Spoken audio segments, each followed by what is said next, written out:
Yo, sorry, I can't stay, but YouTube big. Trying the double streamies, okay? Twitch changed their TOS, alright? They no longer disallow streaming on two platforms. So I'ma fucking do it. Hades Deathcon, thanks for the super chat. Which is, I believe, what they're called on YouTube. I have it set up to capture YouTube super chats and make a funny meme, but it totally didn't work. So, something didn't work, which I fully planned on, but at least it's streaming them both. Anyway, please enjoy some intros, right? Some intros. Hey, yo, come on, let's go. Fuck yeah! You got the hype to shit for this one. Let's go! Ooh, Chilla Mansion! And feel free to stay along. Hell yeah! 5, Yeah, let's fucking go. 3, 2, 1!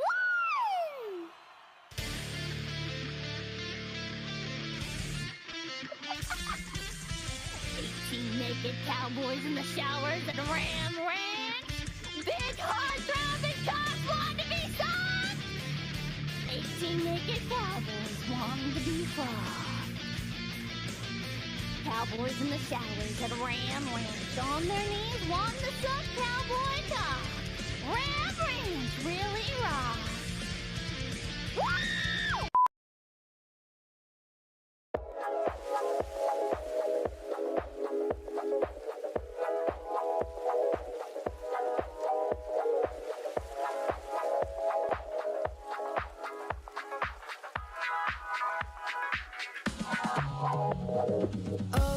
Wherever you go, you know I will follow you. You know I will run to you. Oh, the sun and the moon, it don't matter what you do. You know I will run to you. Can't believe in all this time I'm hurting for you, but you feel like home run.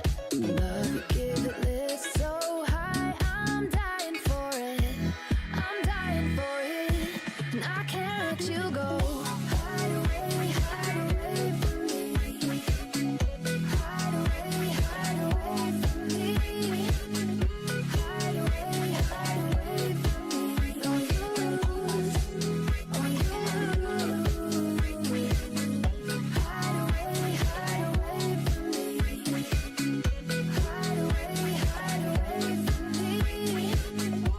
Hide away from me. Hide away from me. Don't you lose, don't you lose.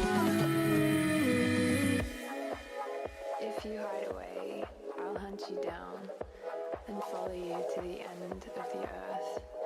My heart beats with yours, my lungs breathe with yours. You're a piece of me, I can't hide away.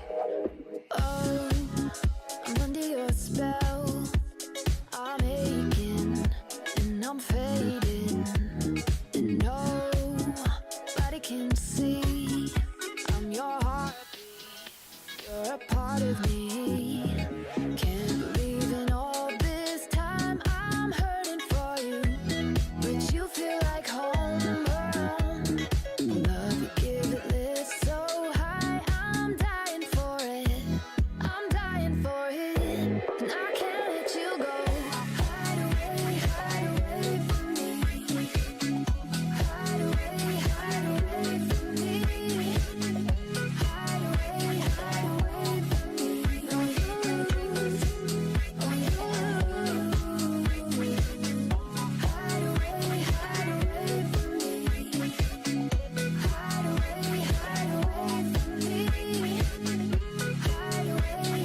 away from me. Don't you lose, don't you lose.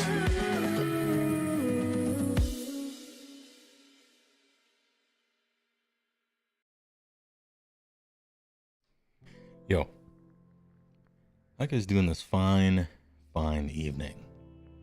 Oh man, I'm back. Holy shit. I was sick for a week. It sucked, but this time, unlike last time I went to the hospital at the end. This time I went at the beginning, and so It only lasted a week instead of like a month. Not bad. Ahem. Trying out the multi-stream simulcast. All right, YouTube and Twitch.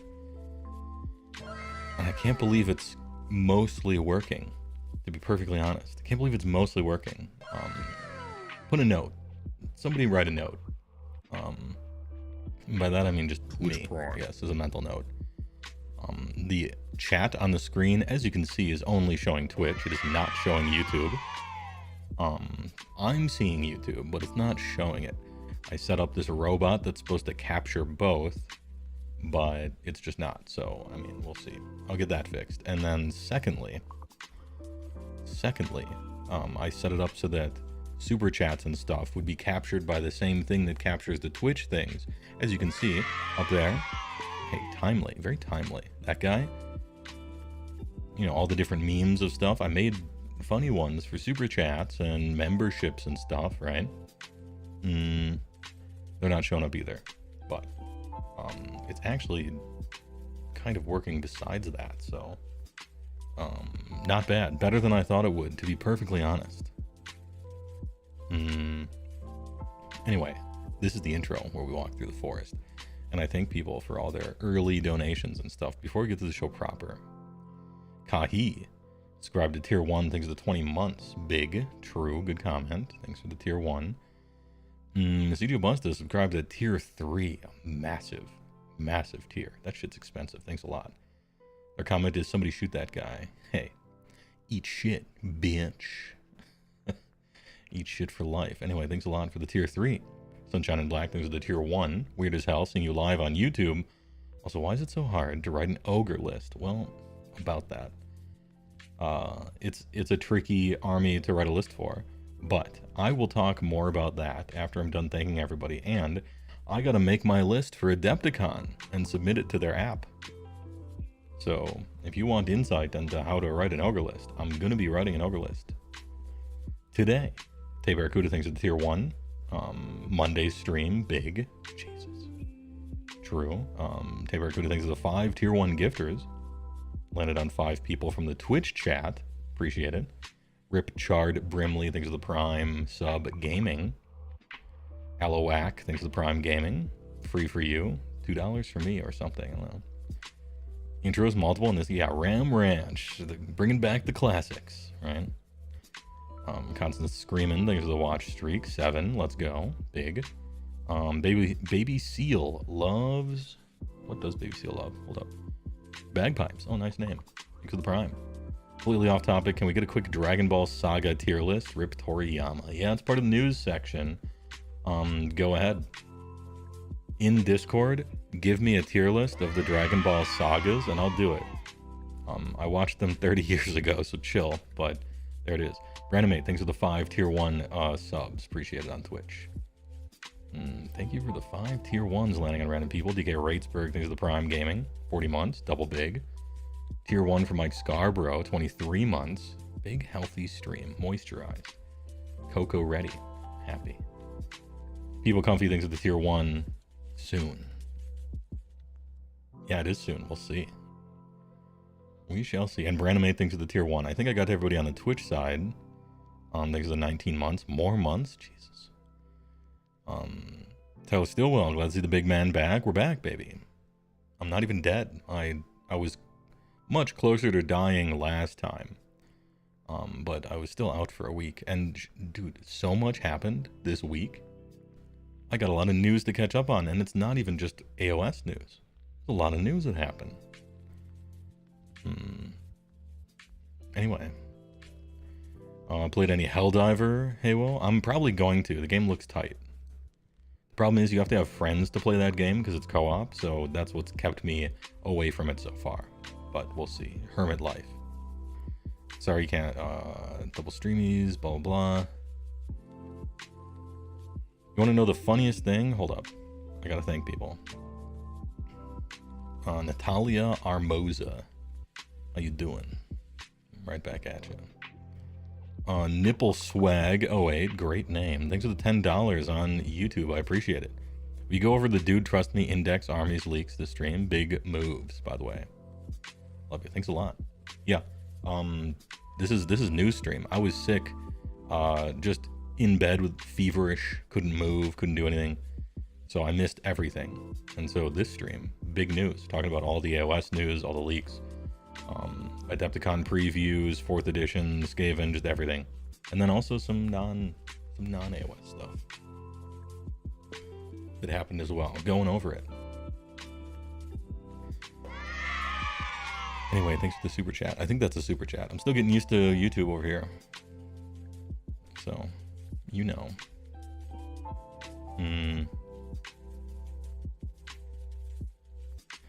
Isn't that the point of having Twitch viewers and a Discord? You have a whole suite of people to play games with on tap. Yeah, I suppose so. I could leverage that if I was so wished. I maybe could do it.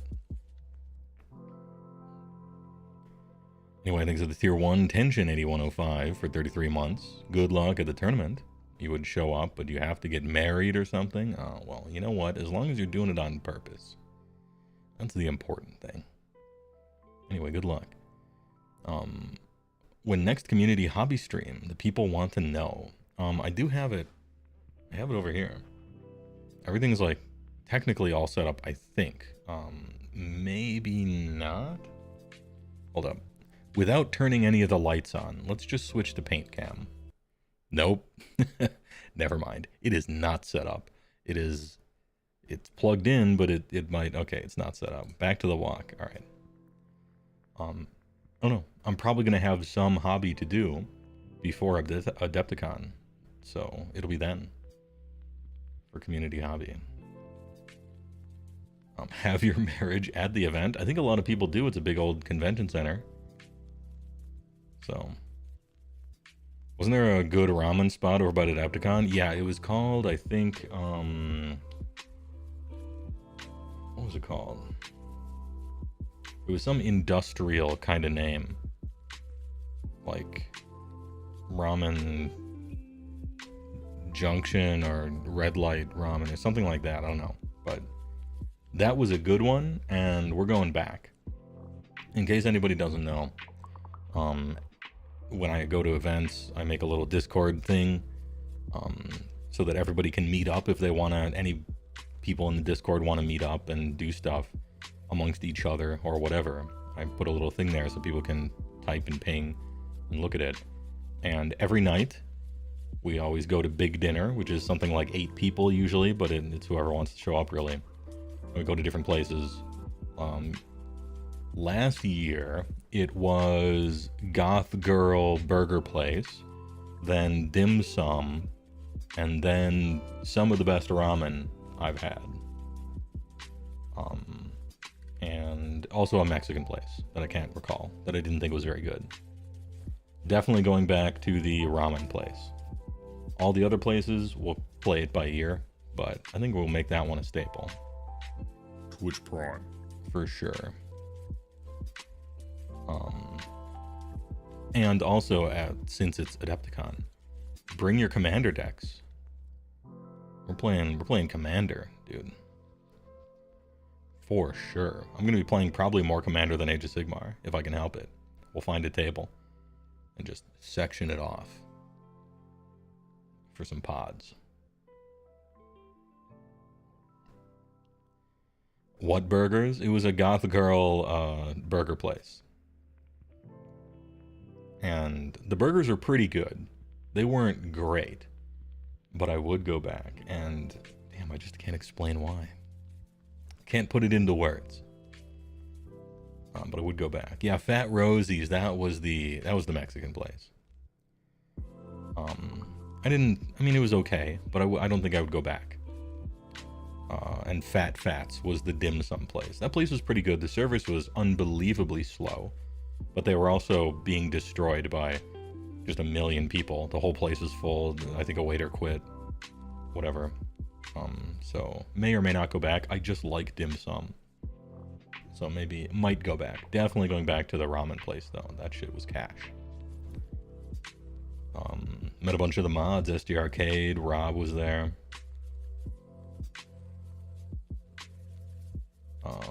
Andrew Yells. CJU Busta. There's a place called Tokyo Pub in the south side of Legoland, south across the street from Woodfield Mall. Had a ramen burger. It was delicious. It sounds delicious. Sounds good.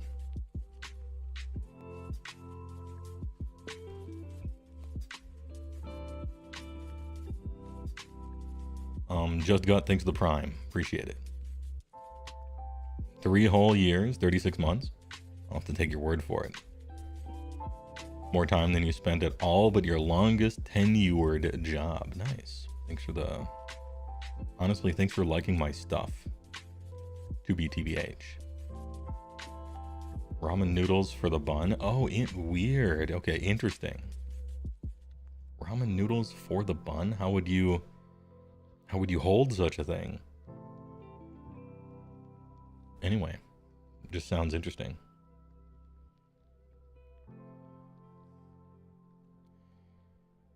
Twitch on mobile is so horrendous that YouTube unlocks this. Yeah, and I went into the YouTube settings. You can change the settings, right? Bits. And, oh, thanks for the bits. Thanks for 500 bits. No need for gravity. Appreciate it. Happy you're feeling better. Yeah, true. I was sick with fever. I couldn't get out of bed. It happens every once in a while. And I'm like completely destroyed. I can't do anything. I can't drive. It sucks. But got over it again. We're better now again. And I got my illness out of the way so that I won't be sick for Adepticon. It'll be great. I got 3 commander decks I'm bringing. I got 3,000 point Beastclaw Raiders army I'm bringing, which we'll be building today on stream.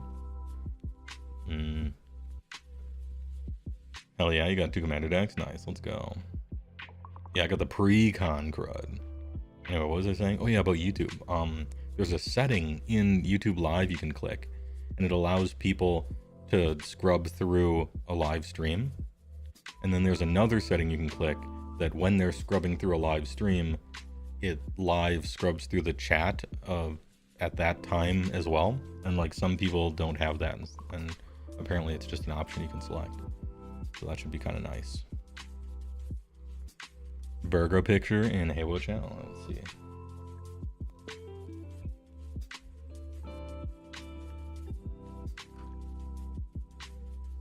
All right. Burger. Enhance. Okay, so they kind of fry it on the top and bottom so you can grab a hold of it. Interesting. Very interesting. I'm sure that's delicious.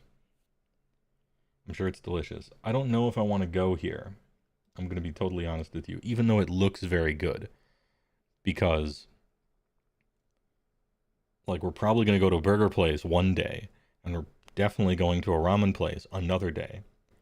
And so, during a third day, are we getting, like, burger ramen? It seems maybe a little bit, I don't know. Is there an echo in here, kind of? But seems interesting. Can you tell Vince to click that button? Yeah, just click that button right down there. I think. I don't know. I don't tell people to click the notification bell and all that stuff and subscribe on YouTube. And I really should have, because even though everyone thinks it's stupid and is annoyed by it, it actually works. So, I don't know, maybe I should do it. Angus beef, soy molasses, arugula, green onion, and ramen noodle bun. That sounds delicious. Looks good, but is it better than Goth Girls? Dude, we're going to be there for 4 days or whatever. You don't need to choose. Also, no.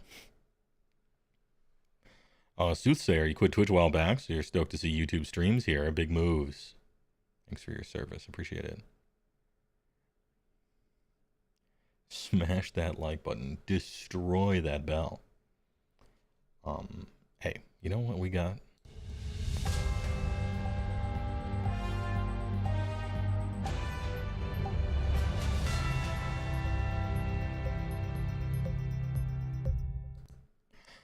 News.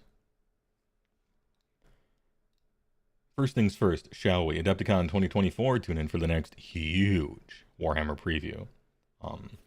I probably won't be streaming this. Usually I stream Warhammer previews, and they're some of my most watched streams. And they're fun. It's fun to chat about them, and everybody watches them at the same time. But I'm a be at Adepticon, as we have just been discussing. So I don't know, man. I'm gonna be seeing them live or whatever.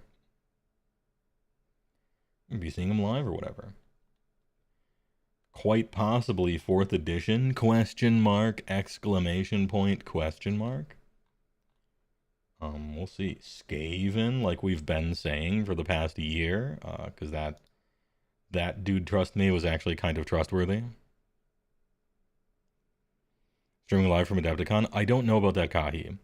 The problem is when you try to stream from a convention center, so many people are using cell phones in such a small area that usually the bitrate is just destroyed. Like you kind of can't even stream. It's cutting out all the time. You don't get reception. You're talking into a fucking phone instead of a microphone and stuff. Like usually streaming from like a convention center is just it sucks so much. Yeah, it's like being DDoS'd at all times. Unbelievably rich streamers can do it, but they bring a gun run backpack and shit along with them, and robots and stuff. So I don't know. We'll see. Probably not. I would guess. CD Busto thanks the $50 super chat. Both Gurgers. Let's go. Let's celebrate their first super on a live stream. Oh, is that one just for me? Can I click that button? Oh no, it just brings up the thing to ban you. All right, probably not gonna ban you. To be TBH. Anyway, thanks for the donation, huge dude. It was supposed to put a meme up on the screen, but it just didn't because the YouTube alerts aren't working. The Twitch ones are. That's something I'm gonna have to fix. But I appreciate it regardless. See, hey, we'll crash the inevitable Vincey V stream for Adepticon preview. I mean, if Vince is doing it, I can sit next to him on a couch. We'll see how that goes. Hey, thanks for the $50. Eat shit for life. Somebody shoot that guy. My attention cannot be bought. Banned for the super chat. Don't they do it from I think they do it from a hotel, and it might not be the hotel that the convention is from. I'm not sure. I'll ask him. He's going to be there. Last time he was at Adepticon, but he was like sick during that, and so he was trying not to get anybody else sick, so we didn't spend so much time. Are we channeling Eris now? Dude, Eris is the king. Great streamer, long-time streamer. Eris. Back when I used to play Soul Calibur 2 competitively, he was known as Lord Eris back then. Nowadays, he just avoids those puddles, which is the name of a move that Yoshimitsu had in the last good Soul Calibur game, which was 2.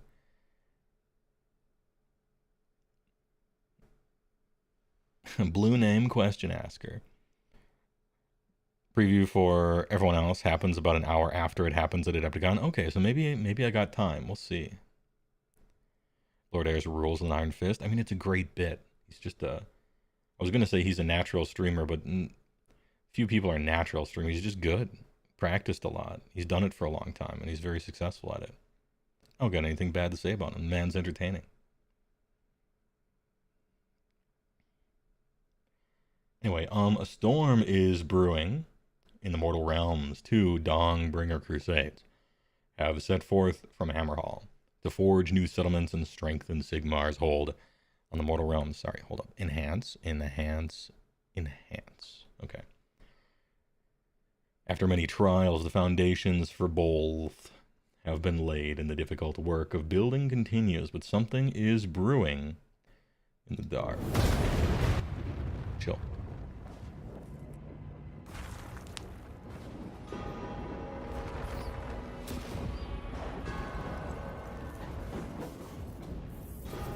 Warcraft 2 cutscene looking ass. Your sound card works perfectly. There's a Dr. House quote. Sigmar lied. Oh, did he? Oh, did he? The very last section of this looks a little bit like a deep strike, doesn't it? Looks a little bit like From the Heavens. From Azir, lightning bolts cast from the god's very hand. What did Sigmar lie about? Besides a lot of stuff. Look, he had to settle into being a god, alright. Terminator DLC for iOS. It could be another chamber. It could be finally moving the needle forward a little bit on that sentence or two that they teased us for the past 6 years or so about how what happens when a Stormcast is reforged too many times. They start to change, lose touch with their humanity. Some of them forget their names. They don't like potatoes anymore. Their personality is different. And, you know, maybe there's like a... Finally, they get reforged too much, and there's been whispers of like lightning demons or lightning elemental. It's kind of, who knows. Eventually, they'll probably do something with that. It's probably not this, but it does bring it to mind just a little bit. Renation Chamber, Deep Striking, Skaven. Skaven burrowing into Azir. The running theory is that Sigmar lied about Azir being chaos-free. Oh. That's the running theory. Alright. You know, Age of Sigmar was Games Workshop's attempt at being a little less grimdark than 40k. You know, it's the age of hope. The good guys are pushing the bad guys back. They've turned a new leaf. It's post-apocalypse, technically, since chaos ruled the mortal realms for like 800 years. Better part of 1,000. But they're still Games Workshop, so when they try not to do grimdark, it's still very grimdark. And I don't know, maybe we're going back to that a little bit. We're moving towards that ever more as we move past first edition farther and farther. There's a hint in the video. Oh, below the video. All right. Sigmar lied, people died. Yeah. Loose lips sink KO ships. The God King Sigmar lied. Everything has a price. More revealed at adepticon, March 20th. Everything has a price. What could Sigmar have meant about this? He lied about his taxes? Victorian Gothic Grimdark, please. And thank you. Can Klupix. Hello. Bro, you gotta put out some more videos, dog. True, Bumper Nickel. I do. And I will be. I'm no longer cyclically deathly ill.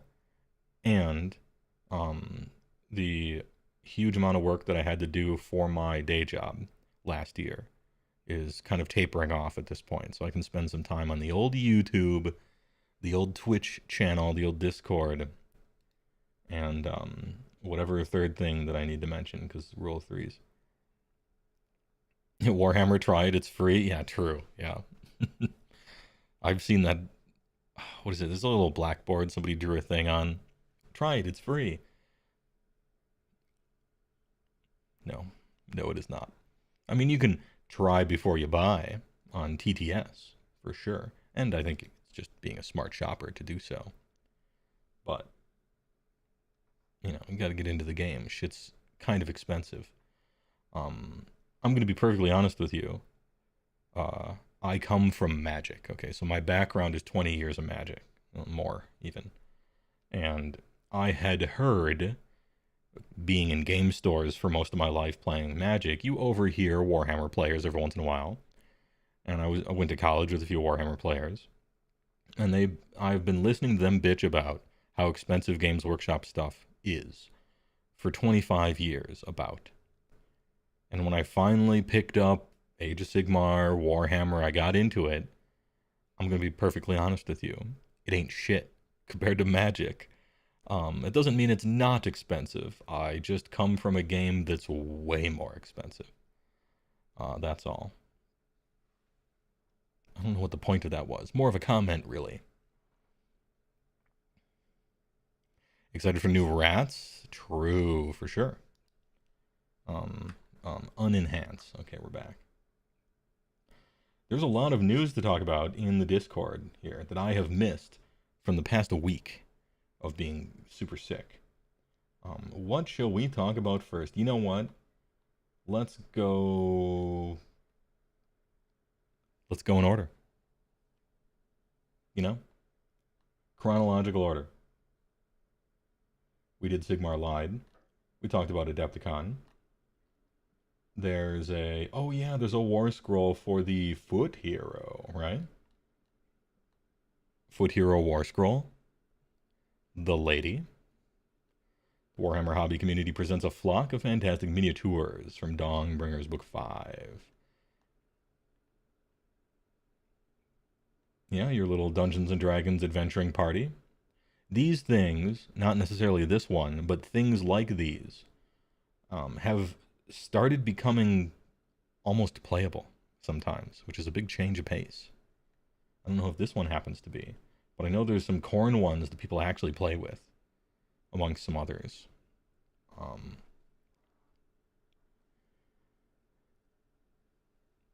about the Bone Reaper's dog model?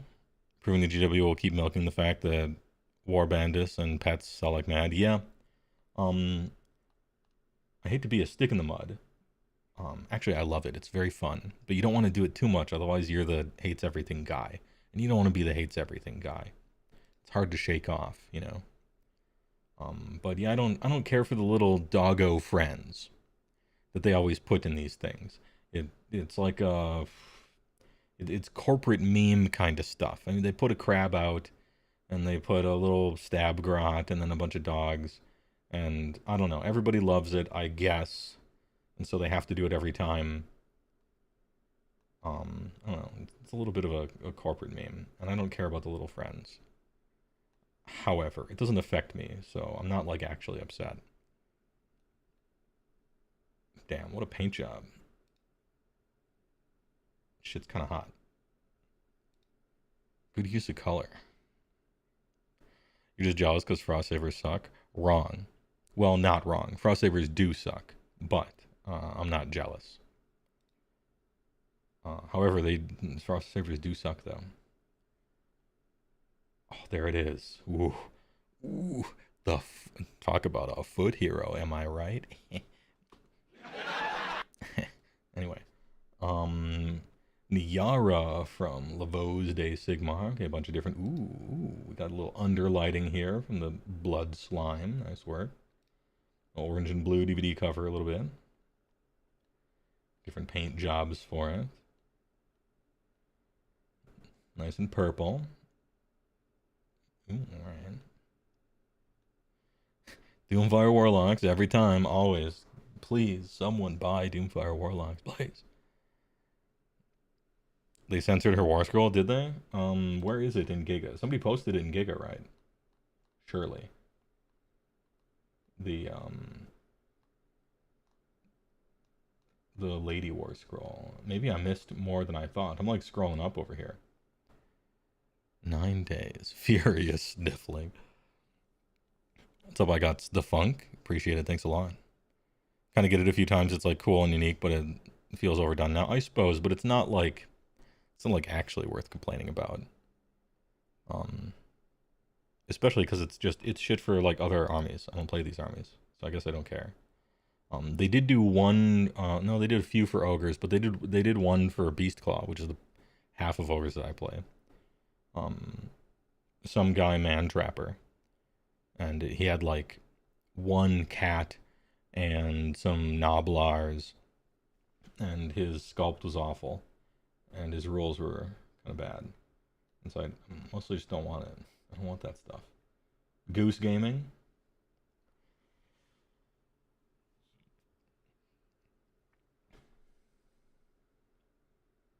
Who's got the war scroll for the Foot Hero? I can't find it here. Blind streamer.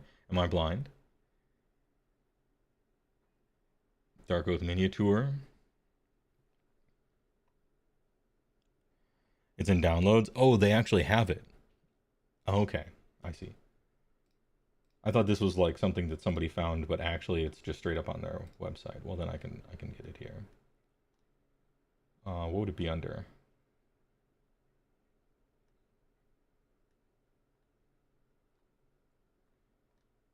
Is it under like Daughters of Cain, I guess, maybe?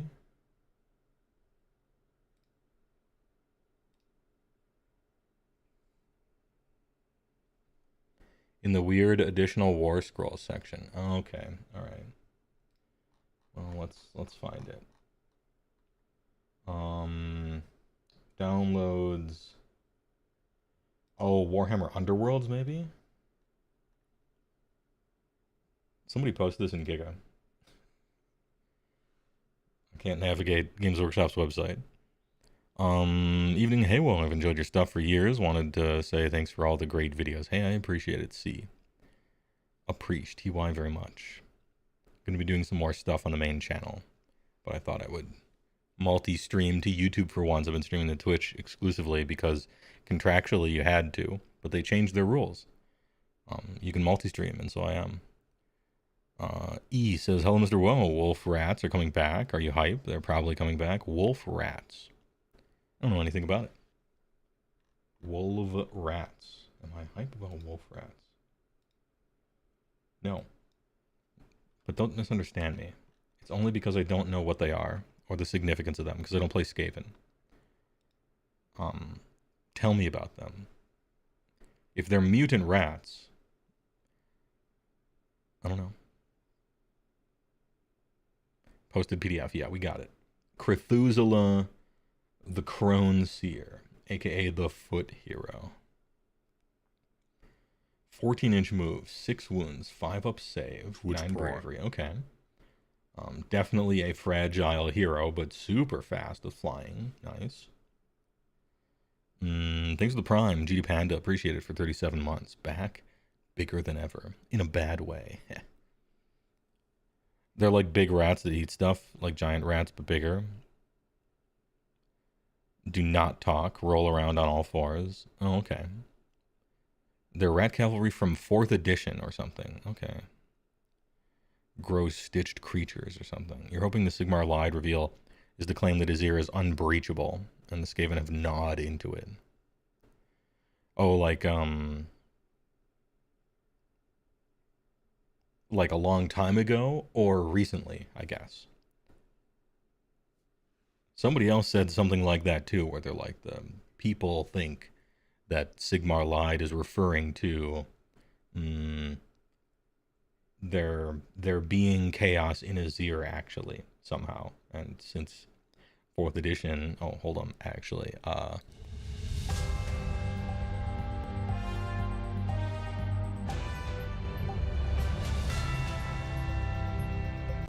right, 4th edition coming out.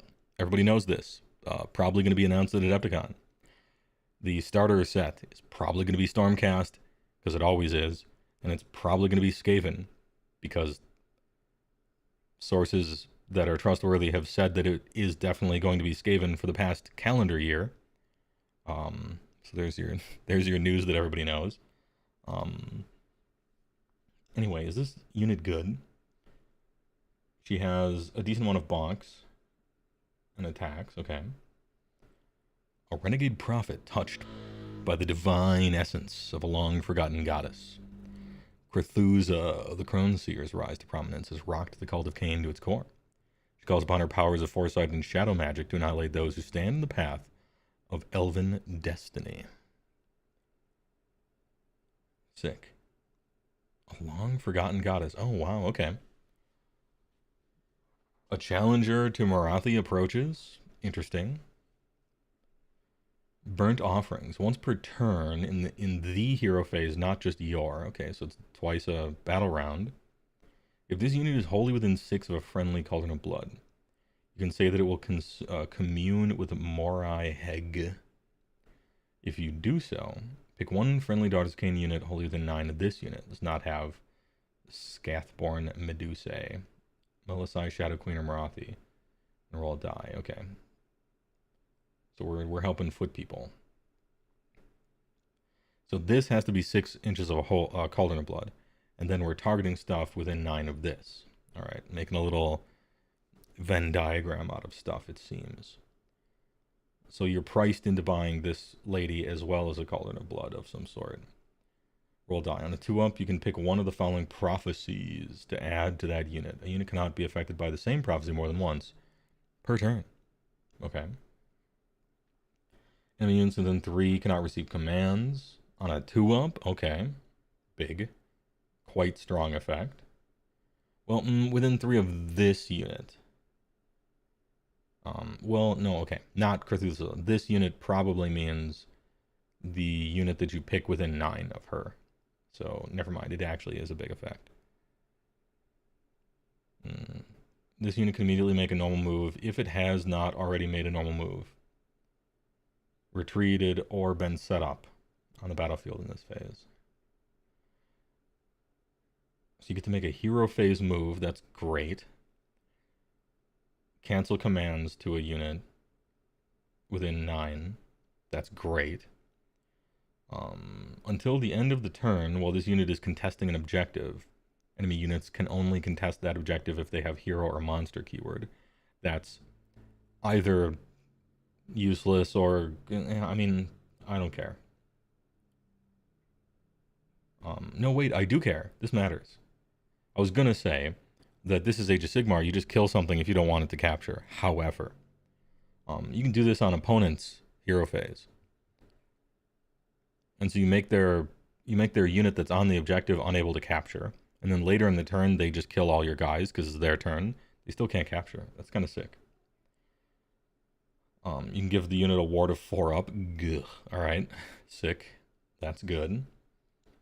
And then Murder of Crows is a prayer, and it's really 4, range of 18. Pick one enemy unit within range visible. Unit suffers D3 mortal wounds, then roll a die. Equal to or higher than the wounds characteristic of the enemy unit. Subtract 1 from hit rolls attacks made by that unit for the rest of the battle. Rest of the battle. And it conceivably stacks, because it doesn't say it doesn't. It's also a prayer.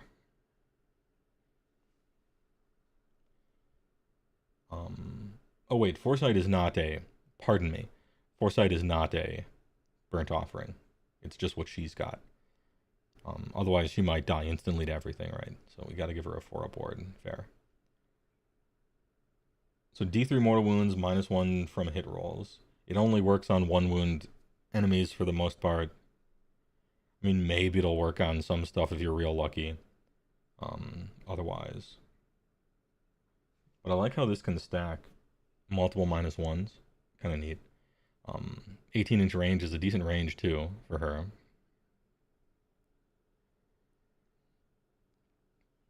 I don't know what she costs, so I can't say whether she's good or not.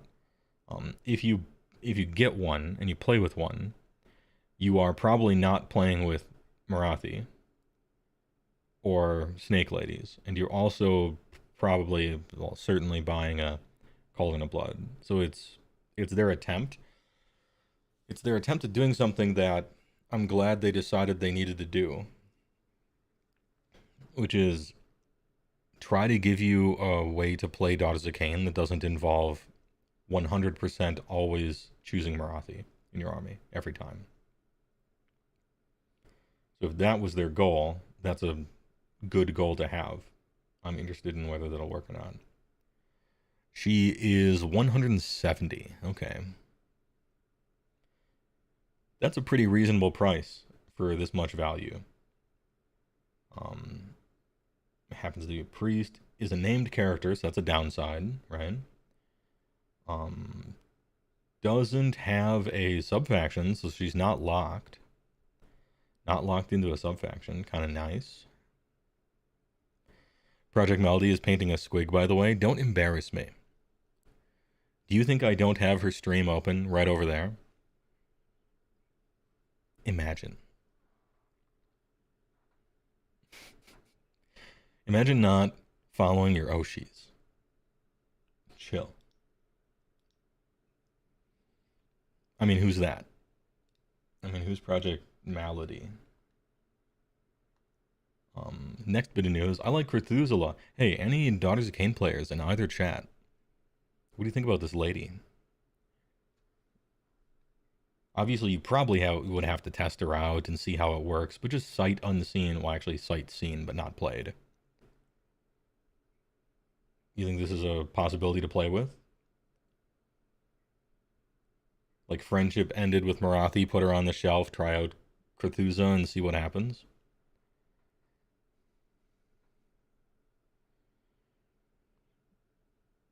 What's an oshi? Is that a Japanese food? No, I stumbled over my words. I meant Yoshi from the popular Mario games. I just like that character. I just stuttered, that's all.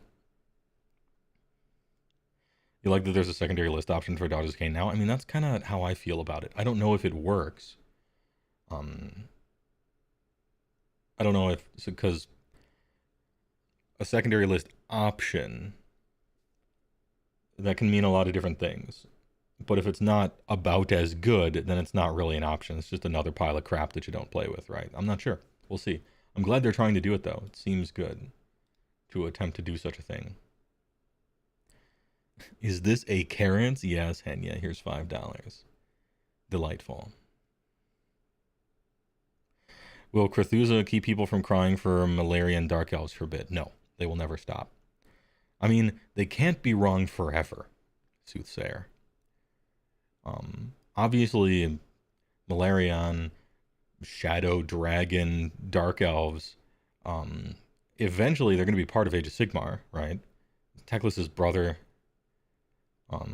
part of the lore and all the, the Age of Myth stuff, obviously it's coming at some point.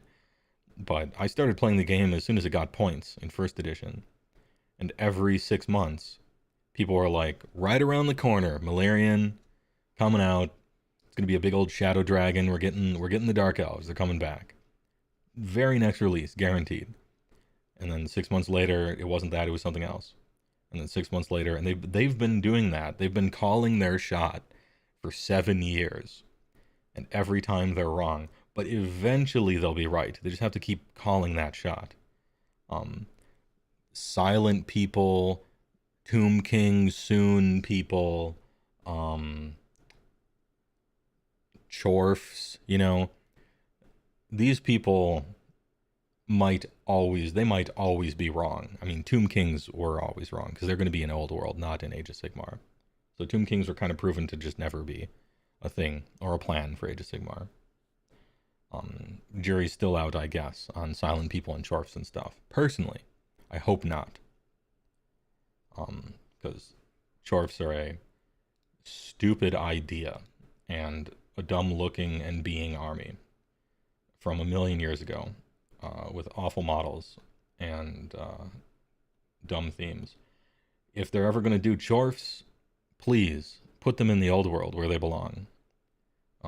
Because the only people who want them are ancient fantasy players. So give them what they want, and give Age of Sigmar an interesting dwarf faction instead. No hate, but...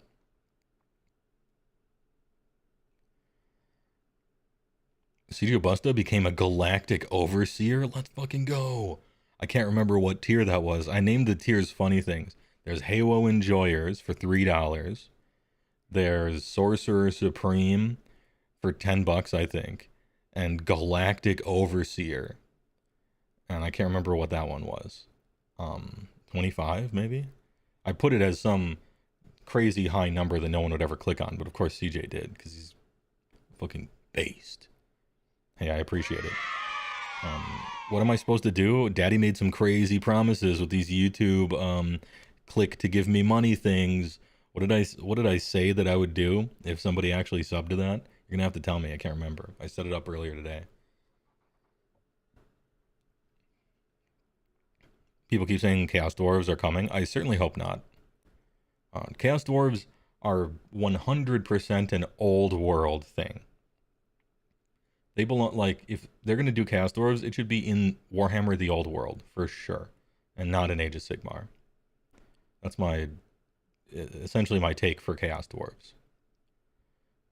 If they're gonna do like a new dwarf faction, well, new dwarf faction for AOS, I would like them to be way more interesting than Chaos Dwarves. I think they should be in the old world. Put them there. People who want them are playing the old world anyway, so let's all be happy. You thought you could stop me? Well, I mean, not really. Guilty as charged. You're an old fantasy player, but you'd still rather have them in AOS. I mean, fair enough. It depends on which game you like more, right?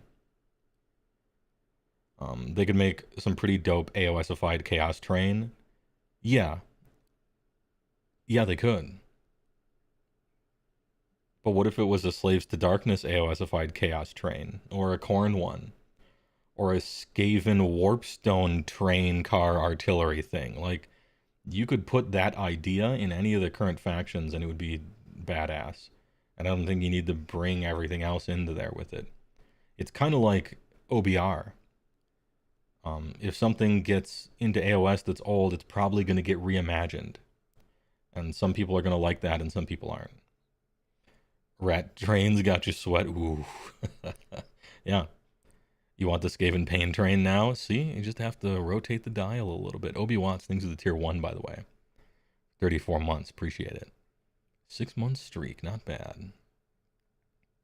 As a KO player, no Chaos Dwarves, please. Agree. You don't want to compete for best war machines? Yeah. That's KO's niche. If you're looking for a high technology dwarves, we got them. Give KO a sky train or like a serpent ship or something. I don't know. Do whatever you want to do. Warp Tesla train. Ooh. Would be funny if they said, whoops, the dwarves got corrupted again in the same exact way. Your hot take is the correct move is to take the existing fire dwarves, fire slayers, and do a story thing where they dug up a shoot or something and go evil. I don't know that they need to go evil. You could just give fire slayers some awesome shit. You know? Big, like, lava-infused iron golems, like, with fucking anvils for hands and stuff. Some technology, some big, like, giant tri-drill things from what's that Arnold movie where they go to Mars with the Total Recall?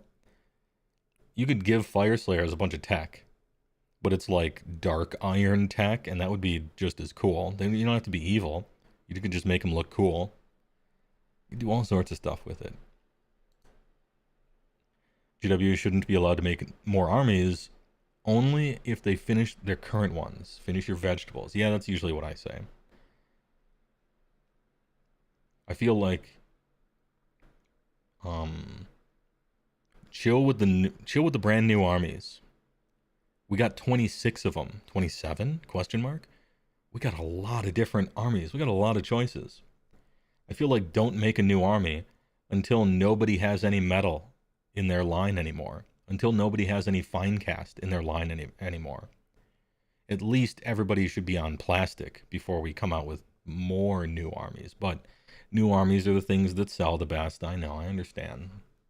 But I'm looking forward to more Slaves to Darkness, because they got a big refresh and all sorts of new models that all look amazing. Seraphon, they got a big refresh and a bunch of new models that all look amazing. They're doing it with Skaven now, finally. Skaven have been waiting for way too long for that one. More of that stuff. Ogres next. We got a lot of fine cast in our line. And a lot of old looking crap. Big brand new line replacements of all sorts of ogre stuff would be very nice. Beasts of Chaos have been waiting patiently as well. And so have Bone Splitters, but the rumor is they might be flushed instead. But, you know, we'll see. Anyway, point is, let's get some facelifts. Let's get some new plastics. Get stuff looking good. And then talk to me about new armies, for the most part. There's some news about new Slaves to Darkness models, by the way. True, yeah, I'm actually working through it. Let's work through it, shall we? In Giga. I think this is the thing, right? Is this the thing? This is the thing. It's the thing that shows war scrolls, and it talks about Cruella de Vil I mean, Kruth is the, I mean, Kreth USA, the Crone Seer. And I'm going to read through all this stuff, and apparently there's a bunch of rules and stuff in it, which we'll get to right after I get a beverage. I'm going to re-up my drink. Please enjoy a word from our sponsors.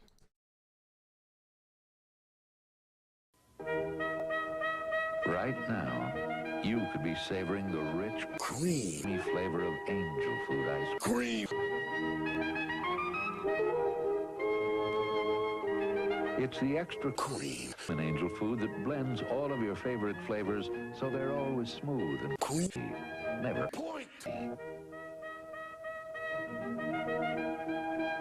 How about some rich and creamy angel food ice cream right now? With Klondike ice cream bars, you get big servings, big taste, big cream. Imagine 5 big, moist, delicious ounces of big, hot ice cream. And a coating made with beautiful milk, chocolate so you can pour big cream. like I've never had it. Klondike, big bar, big cream. Big bar, big cream. Hey, we're back. I'm gonna put a thing on in the background, I think. Just light some little audio texture. It's too damn quiet. What's the topic of today's stream? I'm catching up on all the news and AOS stuff that I missed the last week and a half being very sick. Also, there's world news. Let's talk about politics. I'm kidding. Also, I gotta build an army. I gotta make a 3,000 point Beastclaw list for adepticon, and so I'm just gonna do it on stream. Maybe take a walk, answer some questions, talk about some stuff. A lot of my streams are just meandering through whatever the viewers want to talk about, but this time I guess there's a lot on the docket. I got nowhere to go. I'm a hermit. I never go outside. Live in a wizard tower at the top of a mountain. Wisconsin. So usually people are painting and stuff or doing something on their second monitor. What is it about BCR that originally made you pick them as your favorite faction? Says C. Great question. Getting some lore, right? Deep HeyWoah lore. I've probably explained this once or twice, but when you stream for 12,000 hours, I think I've streamed for 12 or 13,000 hours or something like that. You're gonna have to get used to answering the same question more than once. You just are. It comes with the territory. I don't mind it. I'm mostly saying this for the VOD watchers. There have been some YouTube comments where they're like, you answered this question already. Oh, word, did I? Did I answer the same question more than once in the past 4 calendar years of streaming? A thousand pardons, my lord. Anyway, C, good question. Why did I choose BCR when I first started the game? Well, Age of Sigmar was my dad game. I had basically retired from professional Magic grinding and stuff like that. I'm like, I'm gonna get like a recovering try. I'm just gonna get like a dad game. I'm chilling. I'm not trying to practice and get a team and break the meta and grind and go to every event I can and be a super competitor and worry about my ELO rating and not go to a tournament because if I get first place, I will earn 1 ELO point, and if I lose to anyone, I'll lose 16 and I'll lose my buys or planeswalker points. Just like, I'm gonna play a game and I want to learn how to paint stuff. And my roommate at the time, Andrew Yells, he and his high school friend played Age of Sigmar, and he's like, this game is sick, you should watch it. So I watched a few of the games they played, and I'm like, this game looks kind of nice. Previous Warhammer games I was not into or interested in. Warhammer Fantasy, 40k, any of that. Because as a Magic snob, as I was, throughout most of my life, I would look through the rule books, and all of the Magic players, we would just laugh to each other at how shitty the rules were. And like, who would ever play these games? This is awful. But Age of Sigmar was just weird. It was like wacky. Nothing was balanced. A Johnny's dream, basically, and just kind of simple. And like, you could take double turns. And as a Magic player, I am very interested in taking 2 turns. Alright? Let me put that out there. I'd be casting Time Walk, and then later on, I like to Yawgmoth's Will, and then cast Time Walk again. It's almost as fun as drawing extra cards. So I'm like, oh, here's a whole war game built around Stitch in Time for the turn sequence. I'm in. Let's go. Why did I choose Beastclaw? Because I wanted a low model count army, which apparently everybody does, it seems. It's not very unique.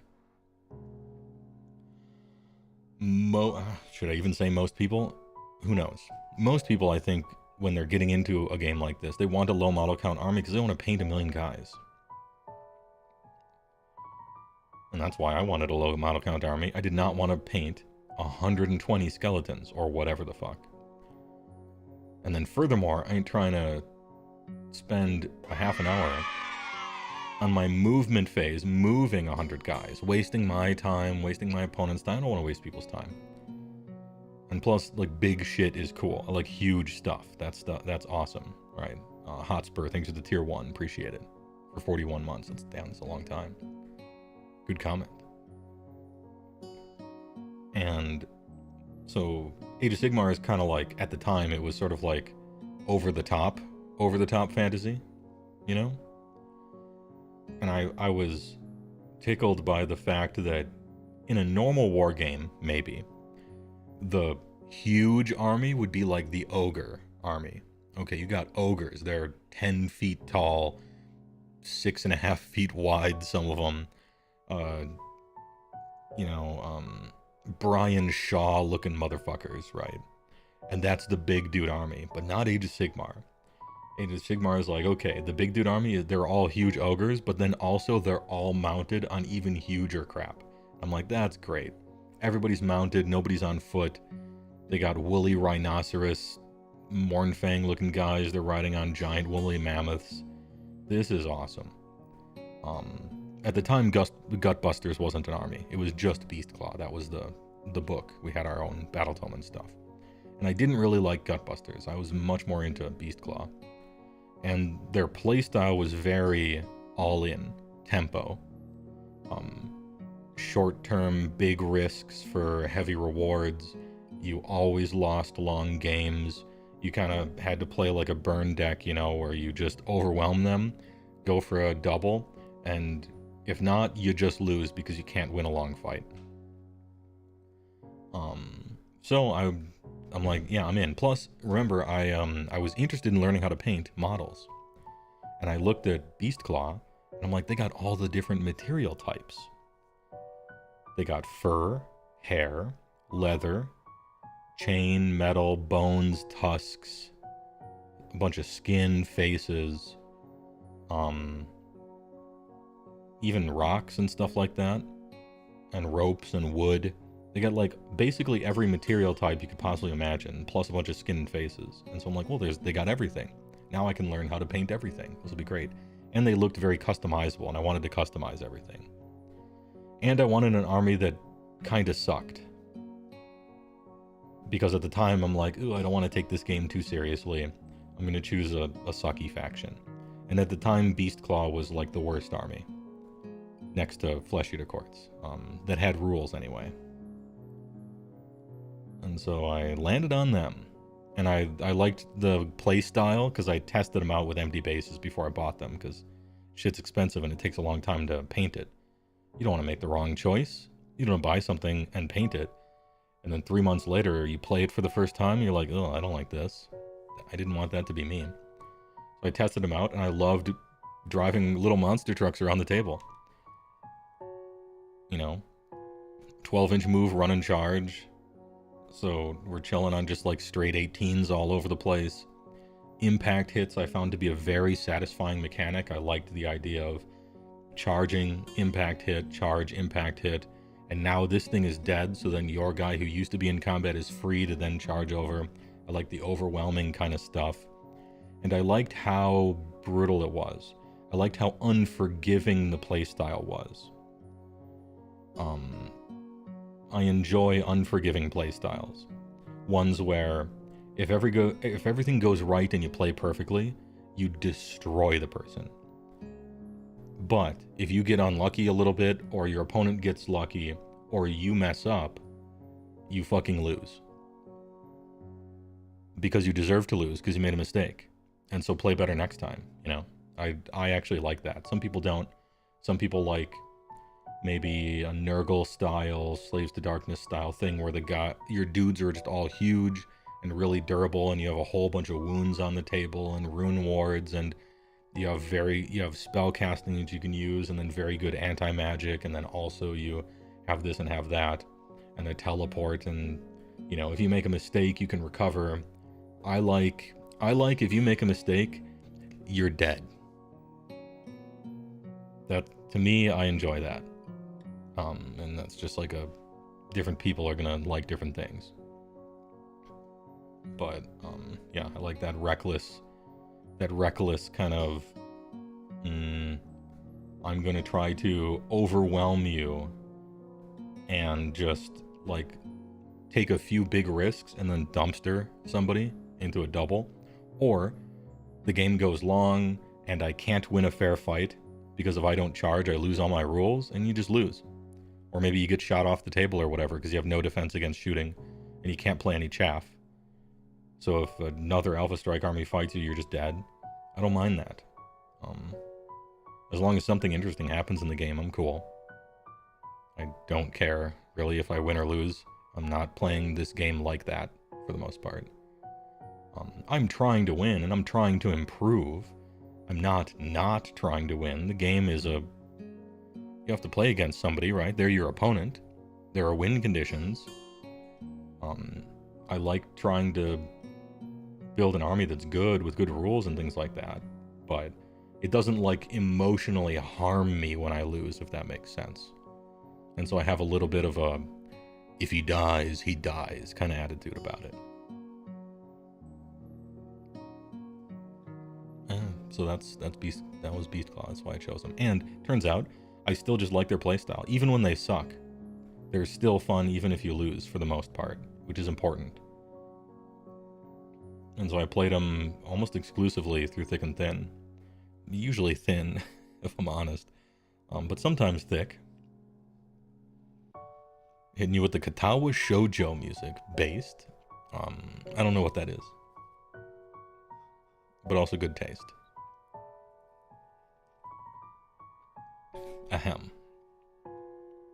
Cruel Boys play similarly in that regard. Yeah, the games I've played against Cruel Boys have been like that.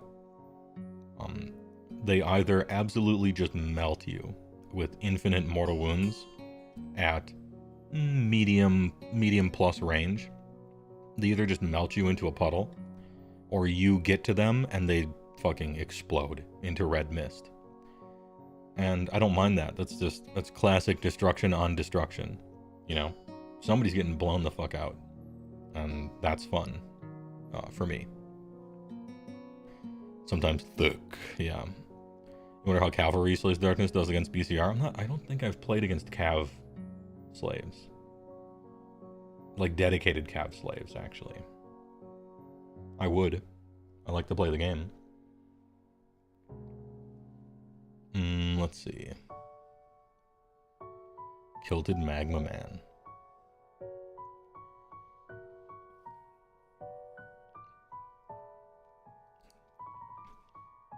Vanguard Slaves beats most everything? Okay.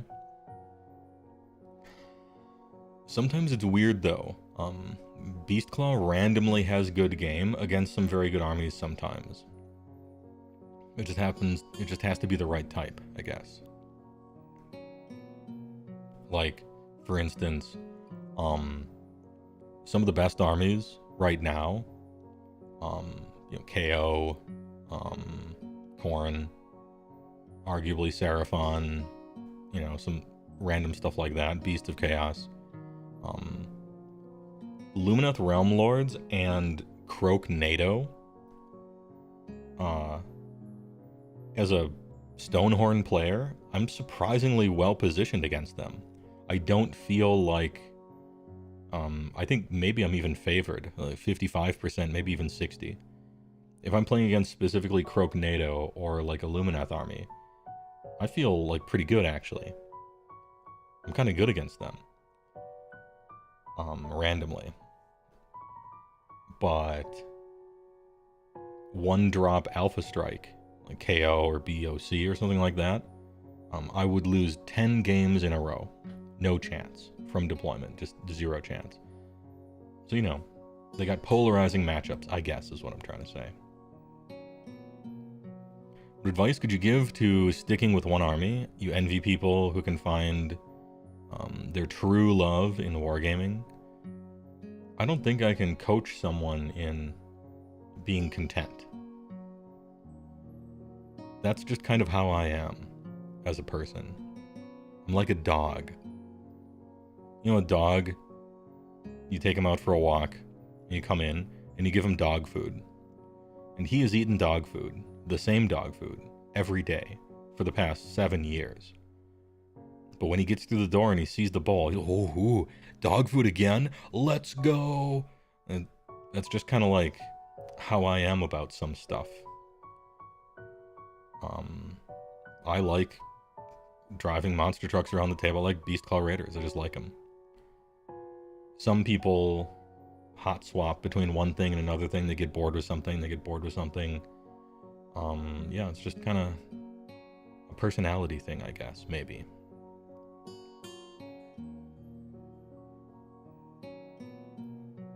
It's different for different games as well, I suppose. In Magic, I switched decks all the time. Of course, I was trying to win, because there was money on the line. And so maybe that's different.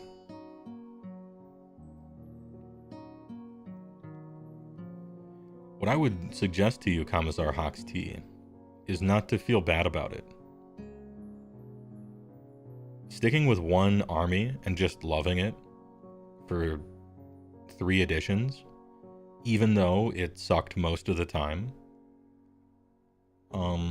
that's not like a virtue. That's not righteous. It's not better. It just happens to be what I have done. If you switch armies every edition, or switch armies every battle pack or whatever, battle scribe, okay. If you're making a decent amount of money and you can just afford to do that, and you build your thing, you paint it up, you like it, ooh, it's different now and there's something better that came out, and you sell your old stuff and get your new stuff, okay. Aside from financially, like, if you enjoy doing that, I don't see the problem. I'm having fun, which is why I do my way. If you're having fun with your way, I don't see an issue.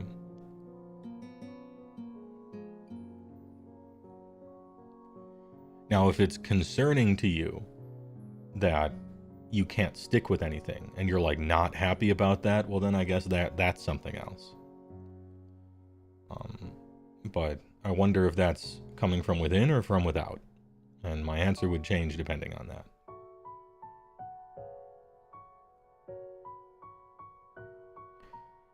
As a 40k player that is somewhat interested in AOS, is there something similar to Custodes in AOS? A super elite melee army without many rules outside of combat tricks. Super elite melee army. I don't know too terribly much about 40k, but whether I like to or not, I've osmosed some stuff. Because you have to, because the game's so popular, right? Yeah, Strider is like, Stormcast is kind of like that. Slaves to Darkness is kind of like that. Trolls or Tragus are kind of like that, but not really. I get the impression that Custodes is like 10 guys or something, or 12 guys. Am I way off base here? I guess how elite how elite exactly are they in 40k? Considering that 40k armies are just, they have more guys, they're larger than AOS ones. Isn't Ironjaw super elite and super melee focused? I don't know, super elite, but pretty elite, yeah. You have like 20 or 25 guys, okay. The thing about Age of Sigmar is it is a more elite game. The average Age of Sigmar dude is like Terminator size and quality in AOS. There's just fewer dudes on the table. Maybe by like, we'll say 20% or something like that. Even 30%. So you're gonna have something like 40 guys on the table in a lot of different armies. Stormcast, Slaves, Ironjaws, Sons of Behemoth, you're gonna have 4. Ogres, Tragoths, certain vampire armies, certain Sylvaneth armies, tree guys. Most Age of Sigmar armies are very much on the elite side. Comparatively, I would say. If you're looking for extreme elite, then it's Sons of Behemoth, the giant army, the Mega Gargant army. You play with between 4 and 8 models in that one. They're essentially the most elite army in the game. The second most elite army is the one that I play, which is Beastclaw Raiders. They're not like Custodes in that, as far as I understand it, Custodes are supposed to be the best at everything. They're like the Giga Chad Space Marine. They're like, comparing a normal person to a Space Marine is like how good a Custodes is compared to a normal Space Marine. They're just like the best at everything, right? That's not Sons of Behemoth. They're just fucking huge. They're more like a Knight army in 40k, I think, maybe. I don't know about playstyle, though. Sons of Behemoth are like, you have 3 or 4 guys that are chilling on 30 wounds each, and they're just fucking huge.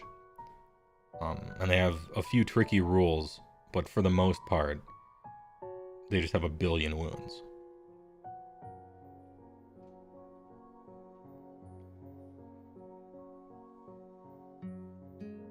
Custodes are like under 30 models, typically absurd melee and decent shooting, eat bullets like they were cereal. Okay.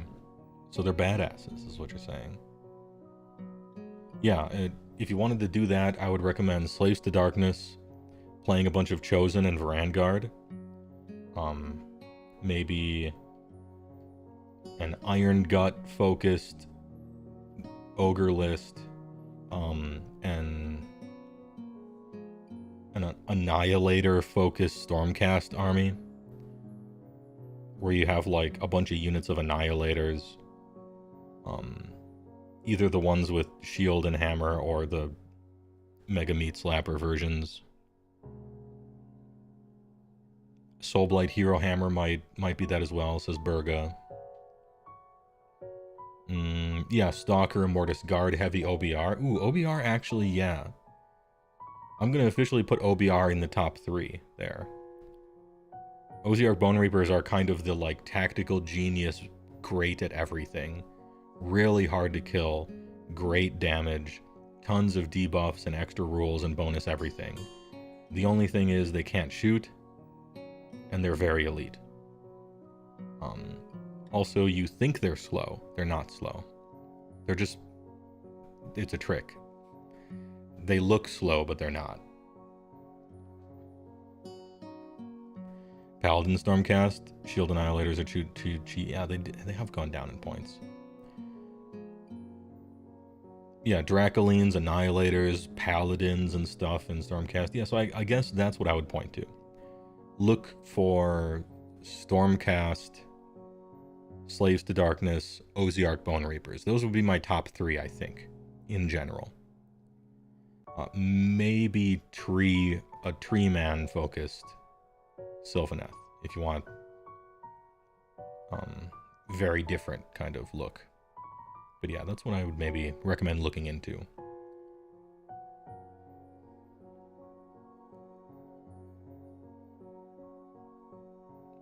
You can chop a lot of shooting off from the comparison simply because AOS is not 40k. Yeah, 40k is it's a ranged combat game because it's a sci-fi.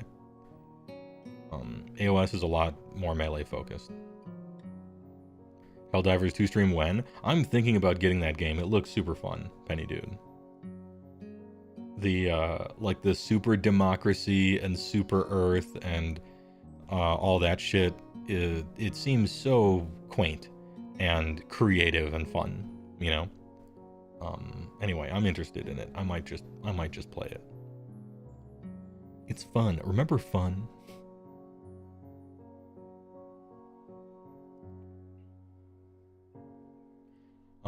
Hey, I should read this like I said I was going to, but good questions. This is what I do on my stream. I just talk to chat. Which is fine. The YouTube stuff can be scripted. We stay on target, you know. What was this one again? Oh yeah, this had rules and stuff for Dawnbringer's Book 5. Enhance.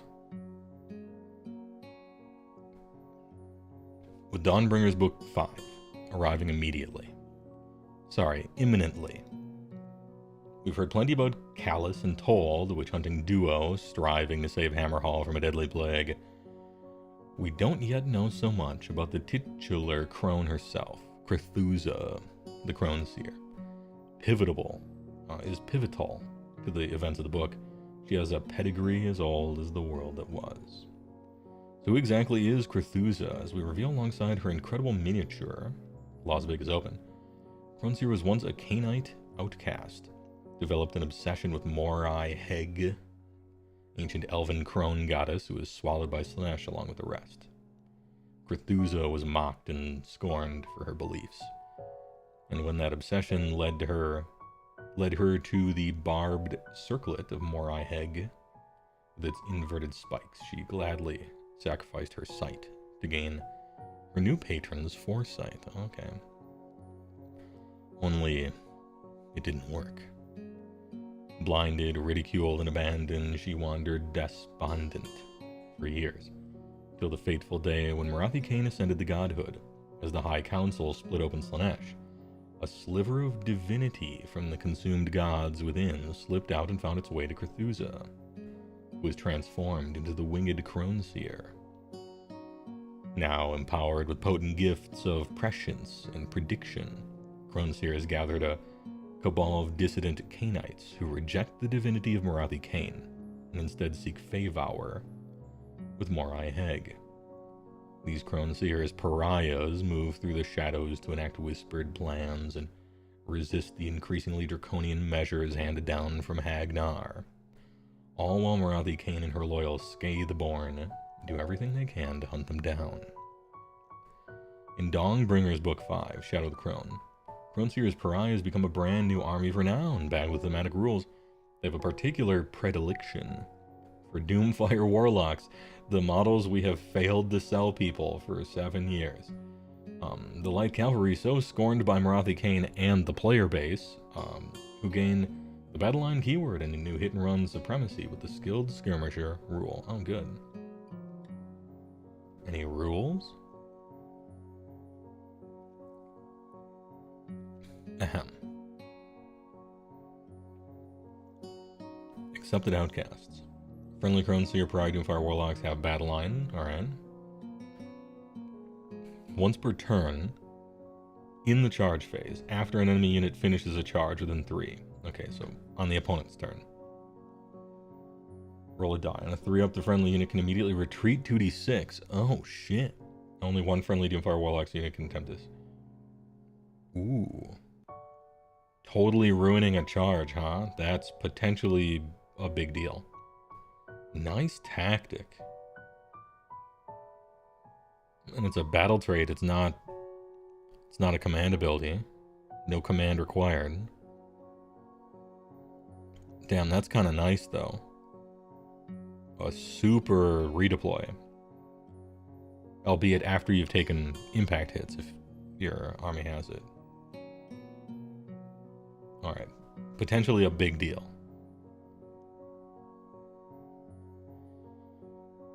They also add a new ability to Cauldrons of Blood to fill up in battle. Empowering these sanguine icons with stronger protective wards. Having full cauldrons around also helps the Crone Seer to spread her prophetic blessings further. But we'll get to that later. The cowards! Fight me, yeah. Imagine putting on a helmet that blinded you for foresight and the only thing it told you was a wrong move, chief. Now you're blind, yeah. Ogre rule stolen detected. God damn it. Laden with prophecy. Friendly Crone Seer's prize cauldron of blood can be empty or full. What? That's... Ogre rule stolen. God damn it. At the start of the battle, it is empty. Oh no, it's the opposite. Ours is full at the start. At the end of a phase, in which an enemy model within 3 is slain, it becomes full. This isn't bad. The Ogre one is bad, because it's an immovable terrain feature, and your opponent just has to choose never to fight around it, which they never do, and so it's never refilled again. This one, you can drive this thing around. You can bring the rule to your opponent. So it's good. A friendly full Cauldron of Blood has a ward of 4 up against wounds caused by shooting attacks. Shooting attacks only. Okay, that kind of sucks. When do you want protection against shooting attacks? At the very start of the game, before you've gotten into melee combat, so you don't get shot immediately and die. When do you get this? After you've entered melee combat near this. So it might be too late. But okay. Subtract 1 from hit rolls, attacks target friendly, Crone Seer's prize, as well as wholly within range of the ability. Okay.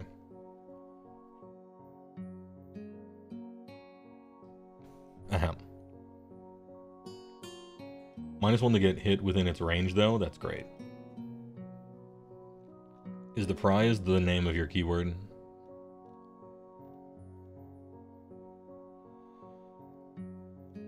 Crone Seeker's prize? It seems to be. If Cauldron of Blood gains the keyword pariah, which it seems to, it gives itself -1 to get shot. That's nice, because you're within range of yourself. At least that's cool. And it's not melee attacks. It's all attacks. Nice, nice. Okay. Even though this thing is a little maybe out of order, still nice.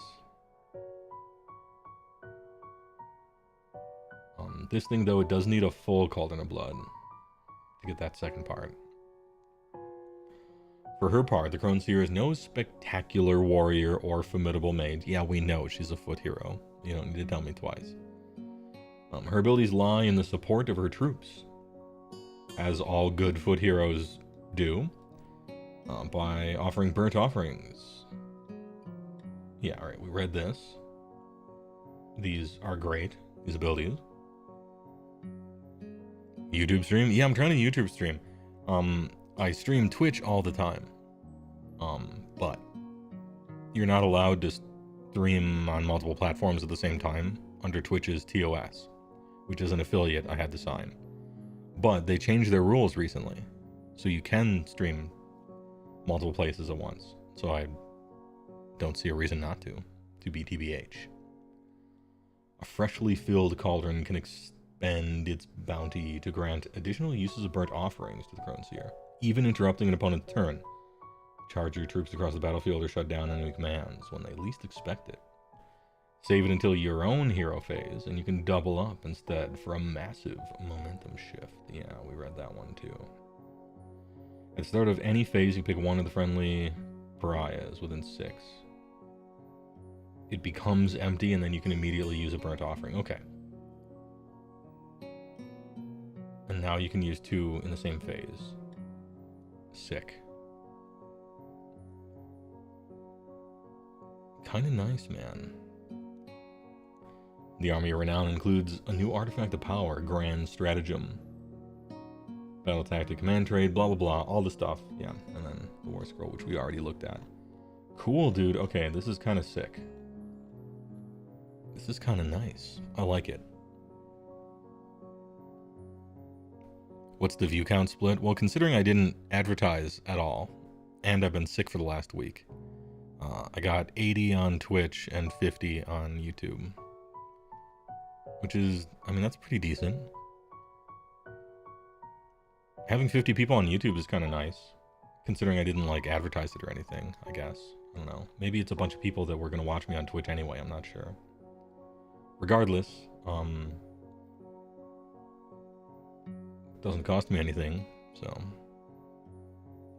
More fun rules for Doc, no surprise here. Well, what they're trying to do is give you a way to play Daughters of Cain that doesn't always have to be Marathi. Which is reasonable. You should be able to play armies more than one way and have them be viable, I think.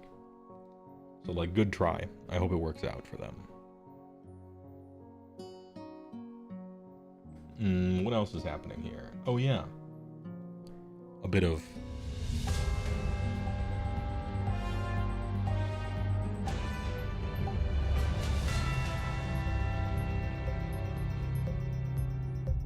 a bit of news. Enhance.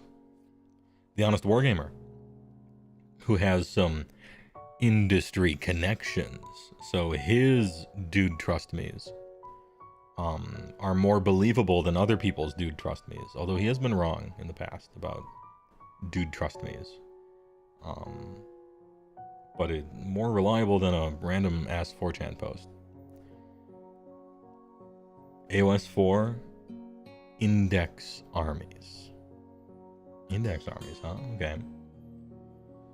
In my Discord,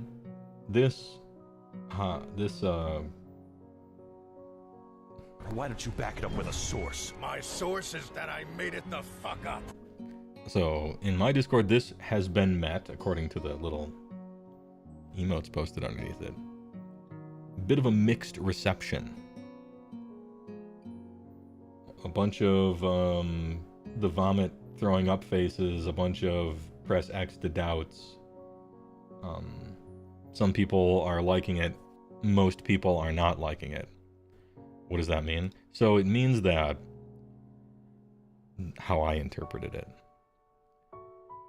we like the idea of every army having rules. When a new edition comes out, every army gets to play with, for them, the current edition's rules. Right? Like, it's 4th edition. I don't want to be playing with my 3rd edition battle tome for 2 fucking years, you know? I would like to play with a battle tome written for 4th edition. From the start of 4th edition. This is reasonable. That's a reasonable want, right?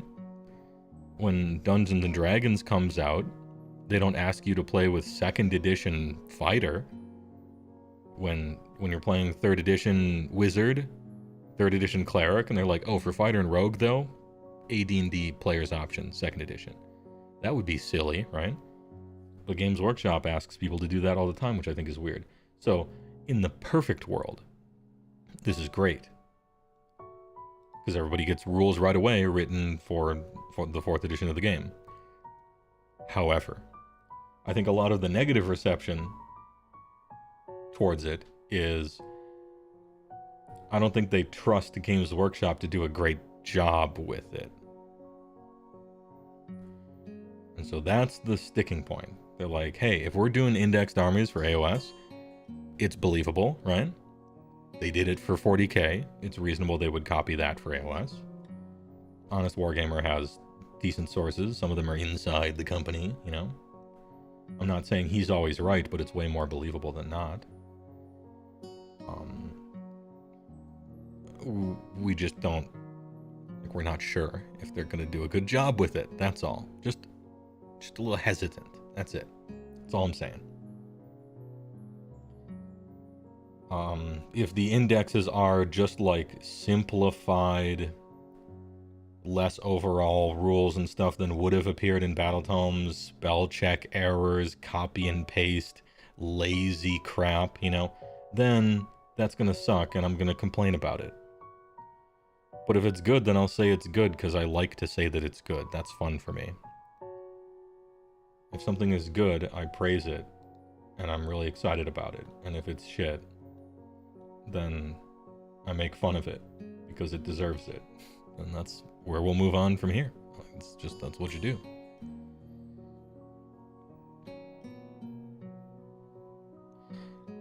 Do not trust GW is the correct option if 40k is anything to go by. I mean, I don't know.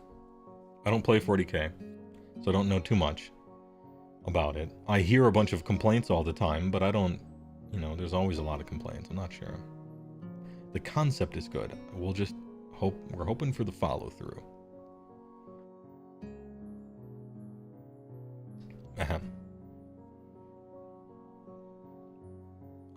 About to play your first AOS game on TTS. You got a crappy Mournfang list with a Stonehorn Frostlord. Yes, I know you'll lose, but Mournfang are neat. Mournfang just got a 20-point decrease in points in the most recent patch. They're 20 points cheaper a unit now. That's a significant points reduction. So, I don't know, maybe they're good now. I tested them out, they're not. But they're way better than they used to be. But I don't know, man, just have fun. There's plenty of time to learn everything and get better. And however strong your army happens to be doesn't really help or hinder you learning the game. Just be improvement focused and find an opponent who is a nice guy. The other negative response comes from people like COS players or FEC players who only just got their 3rd books and now they'll be obsoleted a few months later. Yeah, well, I mean, that's the downside of drip feeding battle tomes. It's shit for the players. It's good for quarterly earnings, but it sucks for the player base. What are you gonna do?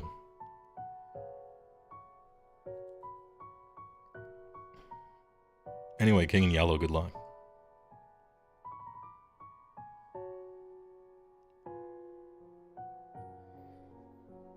What else? What other news do we have in the news page that I missed?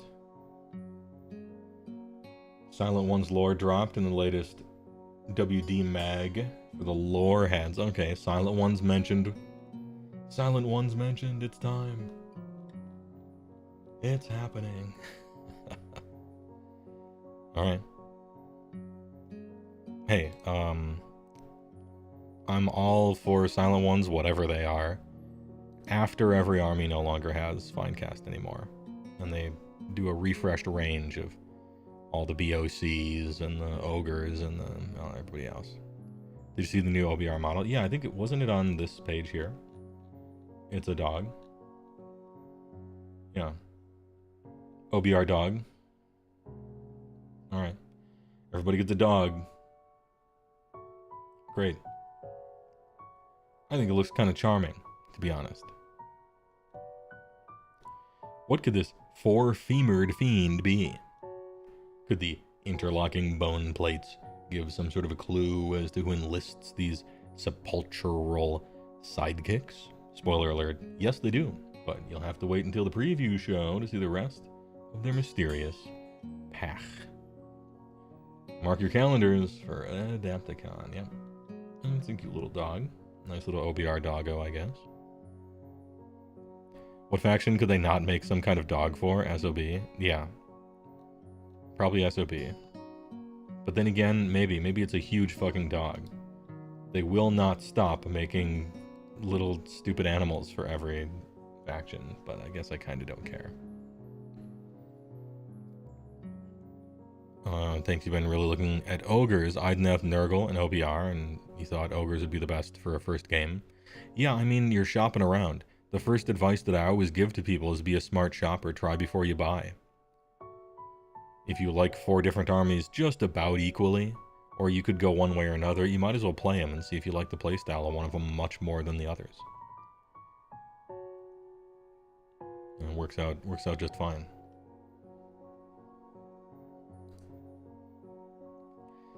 Like a giant dog would be sick. It would be, but if we're talking about Sons of Behemoth, please give them a new Man Crusher Gargant. That old Ale Guzzler model is so bad. You only sell 2 boxes for the whole fucking army. Please. Please. Give them a new Man Crusher first, please. Those guys are so awful. Anyway. OBR dog is fine? Yeah, it's fine. You like it, it's OBR, but concepts can be a lot weirder and more creative than just a dog. Yeah, true. I mean, maybe it's just like a Underworld Warband or something. Does King Broad count as a third? No. Because you just buy the... Don't you... Is it... Wait, hold on. Is it an upgrade sprue, or is it just a King Broad box?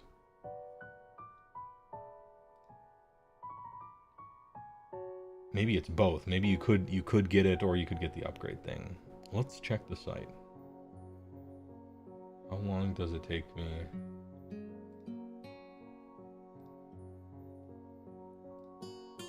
to click on their new awful website? Okay. Yeah, all the Gargants are the same price. Each Gargant is $210. So it seems like you buy 1 box and you can just make any of the 5 from it. Or you could get Man Crushers. So I count that as essentially 2 boxes for the most part in the whole army, really. Man Crusher Mob is just actually 3 of these guys. And Kragnos, but you can play him in anything. Sometimes if you're lucky, you find the one mechanic or look that no other army has, and the choice gets made for you by your brain. Yeah, true. And then you just gotta hope that the playstyle lines up to something you like, which usually it probably does. I don't know, you can find a way to enjoy a lot of different stuff, I think. But still, I often say, you might as well try before you buy. It's a lot of money and time. Play it on TTS a few times, the boys.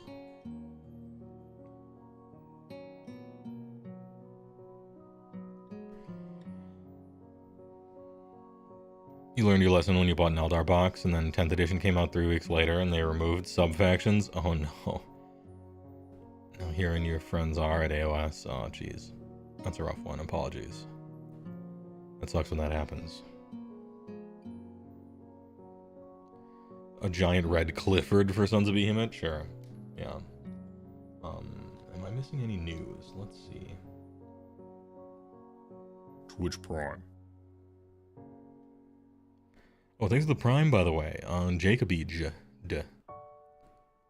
26-month Prime. Yeah, recovery stream after being sick. And a splitcast. Say, shall we build a 3,000 point Beastclaw army for Adepticon right now? Because the time's running out. I gotta submit the list. I think I'll do it. I'm gonna do it. That's what I said I would do, in a sense, kinda. I'm gonna give you guys a commercial break, load up TTS and Warscroll Builder. Let's build my 3,000 point list for Adepticon, shall we?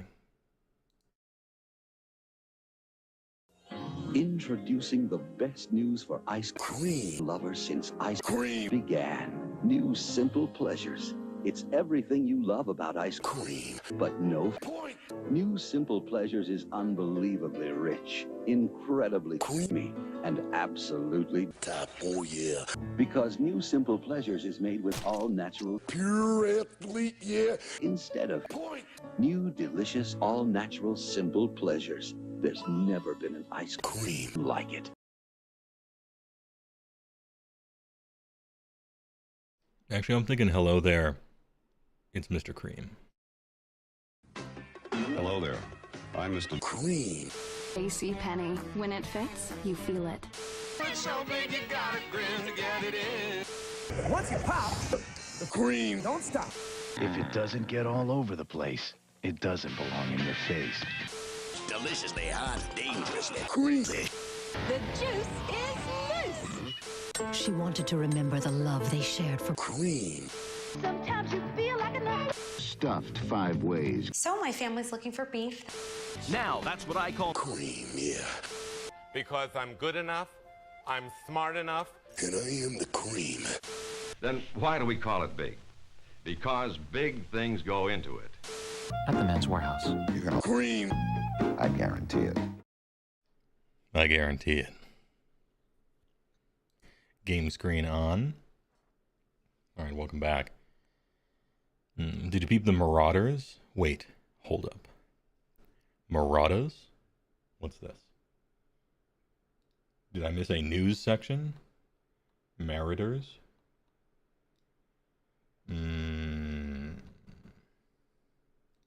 Oh, this guy. This guy, right? Is this what you're talking about? What's this? Is he part of the news page? There's a bunch, there's a whole box? Alright. Where could it be? Could it be in the actual news page for AOS? Darkoath Army set. Meet the Dark Mirror. Oh, is this... Are we clicking? Darkoath Army set. Meet the Dark Mirror. The cities of Sigmar. Music back on.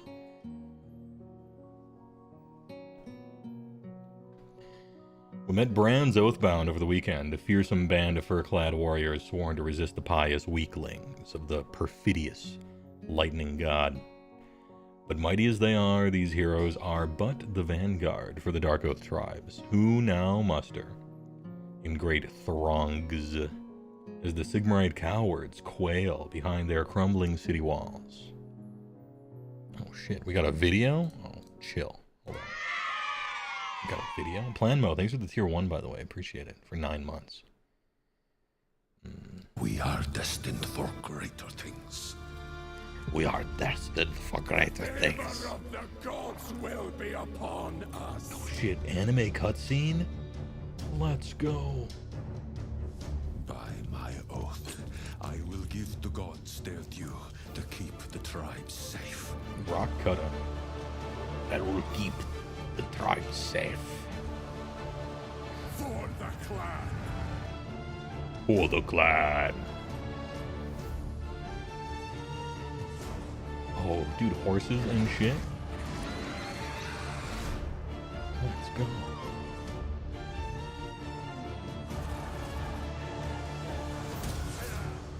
Oh, get arrowed. Get musketed. Cast off your shackles.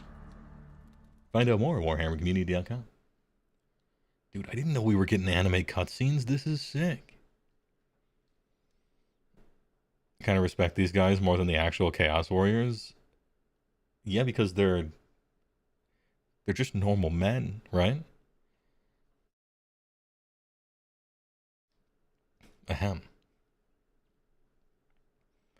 Noah Wallner, glad you're back and healthy. Hey, well, love your content. Hey, thanks a lot. I appreciate it. I've been sick a lot recently, off and on, for the past year. Fucking sucks, but what are you gonna do? And a little YouTube streaming, now that I'm allowed to, because of Twitch TOS. Chaos Warriors look way better, though. I mean, dude, everything in Slaves to Darkness looks fucking badass, basically. Everything in Slaves to Darkness that has been made in the last 10 years, I guess, looks so sick. It's like one of the reasons I like the army a lot, is you wandering around in the dark, you trip over something that looks cool. TOS, you can't stream when sick. No, I was bedridden. The TOS is you can't stream to 2 platforms at the same time when you're streaming on Twitch. It's an affiliate agreement. But they changed it and allow you to now. Prime. And since I'm allowed to, I'm gonna. The Mighty Quinn, thanks for the Prime. Appreciate it. Look at these dudes. Darkoath. Let's take a closer look at these burly barbarians. Oh, shall we? And uncover their hair care secrets? Chieftain on Warsteed. Okay, another Death Dealer homage, shall we say. Big hair, big chest. Could be a bigger axe, but I guess they're going for a little more realistic with these guys, which is fine. Nice shoulder, though. Cool, what would you call this?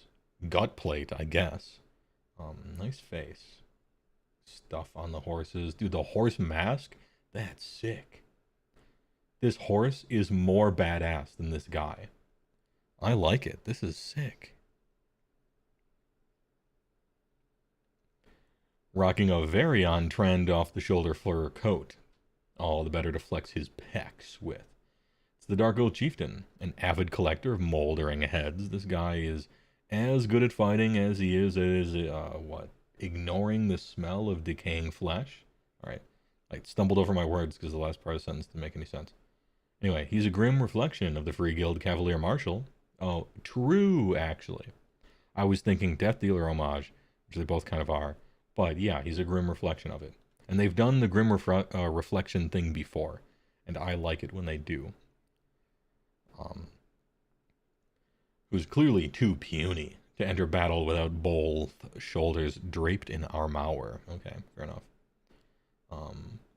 Stupid head, dumb, inbred looking. Oh, they didn't care who I was until I put on them. Dude, these are so much better than this one. I don't care which of these two, which team you're on. This one or this one. They're both sick. Way better than this one. Let's fucking go. I actually can't decide which one I like more right now. The horse still fucks both of them. Like, the horse is way cooler. But no, that's sick. Classic, like, Mortal Kombat looking, Immortan Joe looking kind of thing. I think maybe I prefer the mask. Just a little bit, this one. But they're both sick. The Chieftain has numerous options. He comes with 3 heads, plus 2 for the steed. Yeah, because the other steed didn't have the sloise up here, which I like. Alright, this is good. This is good. A Wielder Fiend, which looks a little bit like Wendigo. Well, not a real Wendigo, but like the popularized version of a Wendigo, I guess, which is still sweet. I'm not like the biggest fan of the Leop, the huge gum line here, the gingivitis bite, but that's, you know, you can paint that however you want. Good horns, good tusks. Love all the spikes back here. This guy's kind of nice. I like this guy. He's cool too. The all-pervasive allure of chaos is too strong for some Darkoath heroes to resist, and the Wielder Fiend is what becomes of a powerful mortal champion whose ambitions outstripped their abilities. They earned the enmity of their dark patrons for breaking one of their oaths, and were changed forever as a result. Each tribe is watched over by the Wielder Fiends they once called kin. They are both monsters and sentinels who must be satiated with sacrifices and trophies. Perhaps their greatest shame, however, is that their once lustrous locks have been shorn forever by the cruelties of their transfiguration. Really going in on the long, flowing hair, like, themes. That's fine. Yeah, a bunch of doodads and trinkets and stuff. This is sick. This guy's cool. Again, too much gum line for me, but you can paint over that, you know, and you wouldn't be able to tell, and it could just be the same color as everything else. No big deal. Oh, never mind. You got alternative heads that are way better. Alternative head detected that is way better. Let's go. All right, sick. This thing is cool, man. Age of Sigmar players. The round ends in 20 minutes. Dice down, pencils down. Please return your score sheet to the TO table up here by the laptops. And keep your army out for paint judging during the lunch break. Rebranding of Chaos Spawn, maybe? I think so, yeah, because that's kind of what they're describing up here is the Chaos Spawn thing. But instead of make them like just some shit thing that sucks, and I guess you can kind of use it as a Wind Fury totem in BOC sometimes in the past, but yeah, just what if it was cool? What if it was cool instead? I think I agree and I like it. I think it is still Maybe a low cunning or a bestial intelligence or something, perhaps.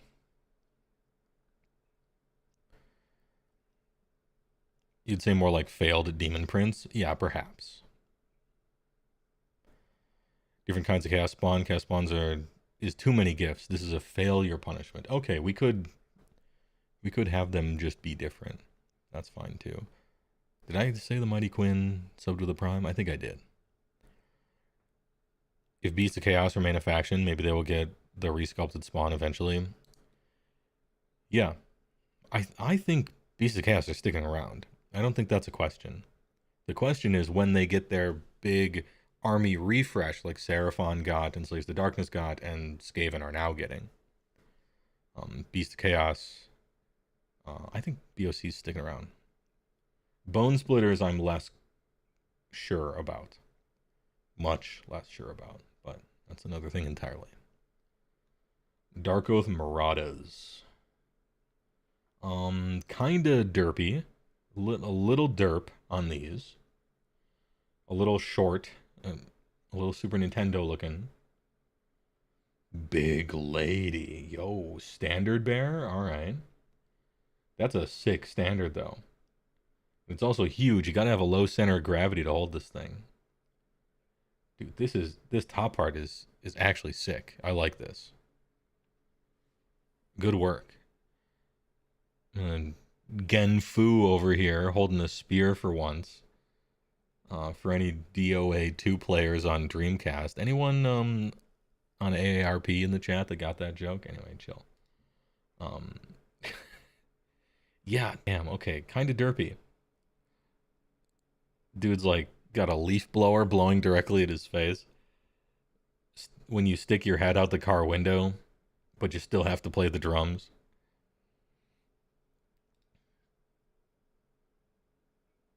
Okay. Action poses. Alright, we can see some teeth. Some teethuses. Alright, I'm gonna be honest. This squad, kind of derpy. I'm not super thrilled with them. They're alright. They're fine. There's nothing like crazy wrong with them. They're just like not very exciting. This is the best one here. The standard bearer. Big muscle lady, low center of gravity, huge banner, and the banner is fucking awesome. So she's the best one for sure.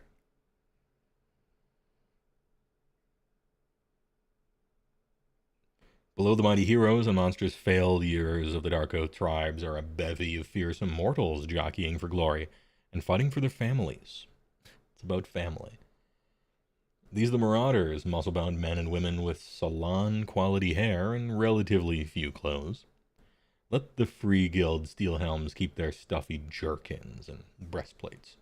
The Darkoath worked for these gains. True, did not skip leg day. And they're going to show them off. Nicely expressive faces, even if the expressions suck. Yeah, that's just a painting thing. Just paint them better, right, Hogbat? I think so. You don't get how you can squat an army. You guess they think they will piss off fewer people than will make happy by narrowing their focus. So, you are right. It's the 4th edition of the game. The 8th year of Age of Sigmar. Squatting an entire army is like catastrophically it's insulting. You shouldn't do that. That's bullshit. Now, I think Bone Splitters suck. They're boring, they're uninteresting. The whole theme of them is stupid. They're just naked orcs. Resident sleeper. Boring. They look dumb. They don't have anything going on and they never did. The only interesting part of them is the one witch doctor guy with the one cool rule. That's it. They're a bad idea for an army. With dumb looking models and boring rules. But that doesn't matter. You had your chance to squat entire armies when you made a new game called Age of Sigmar. And then maybe after 1st edition. It's way too late to do something like that. So the rumor is that they might do that. You don't. But I don't know, maybe they will. Nobody plays them. They don't even have enough players for statistics most of the time. They're not interesting. What they do, every other orc army does a part of, only cooler. I don't know. But that doesn't matter. You shouldn't be just flushing an entire army down the toilet like that. But I guess, what do I know? So I agree with both halves of that, essentially. Oh, now we get to the mounted guys. Nice banner, nice banner. Dude, these horses are so badass. These horses are way cooler than the people.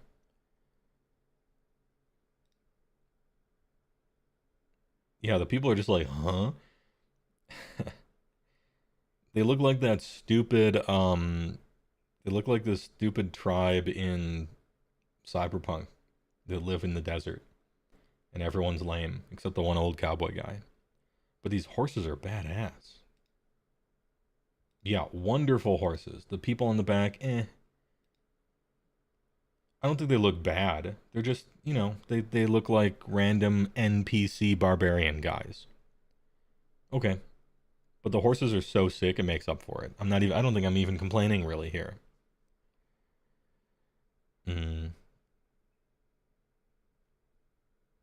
They need a writer who will give them a purpose, make the Bone Splitters the personification of Gorka Marka, pure savage fury, the wrath of the angry. So if we're going to get into that, I'll get into it, I guess, briefly. What could they do to save Bone Splitters? Well, you have the huge melee orc army, classically GW, just big, awesome, Iron Jaws. You have the tricky, intelligent, ranged, poisonous, tricks and traps kind of cunning orc army, and that's Crew Boys. And what's left for the Bone Splitters? The magic orc army. Lots of priests, lots of crazy wizards, and just like they're on bath salts, they're insane.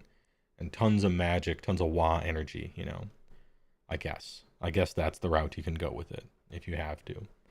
I wouldn't have them all be stupid and naked, though. But maybe that's just a personal taste. I think that's dumb. A bunch of like Cro-Magnon, Stone Age era stuff, dumb. I don't know. But, they could do something. They could make them better. They have the technology. But yeah, 12 people worldwide will be mad, and then no one else kind of cares. Since when are Bone Splitters an army? I mean, yeah, nobody plays them, it's true. They're like a 3-unit sub-theme in an army that has dozens of cooler units and 2 much better fleshed out sub-themes. Yeah. Welcome back, Big Dog. Hey, thanks a lot. I got over many illnesses, and I'm allowed to stream on YouTube now, so I'm gonna. Totem magic. Make that foam Forge World model have a cool AOS idea. Horse masks are very in this season, and the Darkoath Fell Riders are cantering into view with some of the finest equine accessories in all the mortal realms. Fell Riders ditch the clunky armor of Free Guild Cavaliers, instead operating as light cavalry to soften the tribe's enemies up with a volley or 2 of javelins, or charge in to finish them off with lethal broadswords. This is a versatile kit with a variety of heads, shields, patrols, and horsey face masks. Oh, but plus a choice of javelins or blades. All right. Battletome Supplement Darkoath. Oh, it's kind of a digital PDF book, huh? 28-page supplement. Interesting. Yeah, I guess because Darkoath was ostensibly a thing, but not really. Just kind of had crazy OP rules for that one unit for a while, even though it was old. And then in current book, it's just a bunch of pathetic trash guys that none of them are any good. So, hey, looking forward to them getting rules. Looks kind of nice.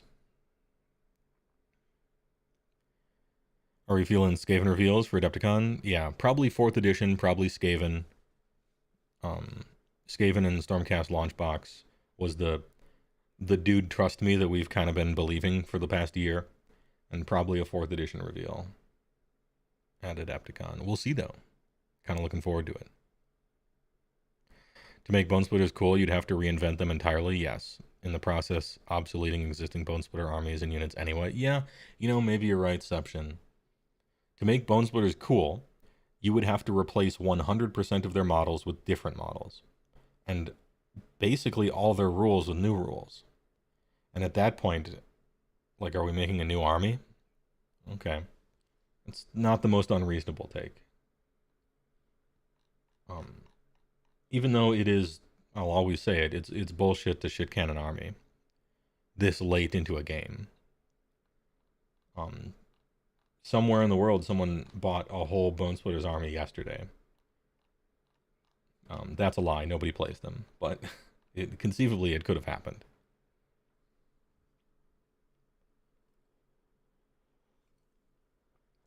Ahem. You'd say probably Lady of Ruin 2 for Dongbringers. Yeah. These guys hit on 4s, you're calling it. If they do, they suck. Which is sadly the way of the world.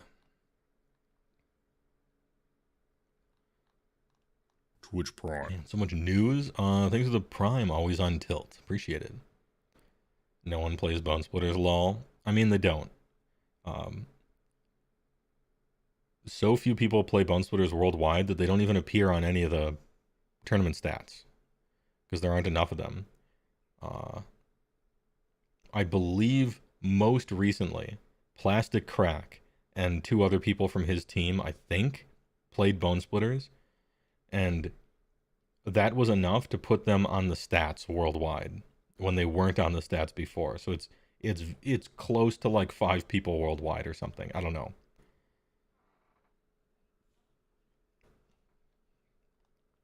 Anywho. Let's make an ogre army, shall we?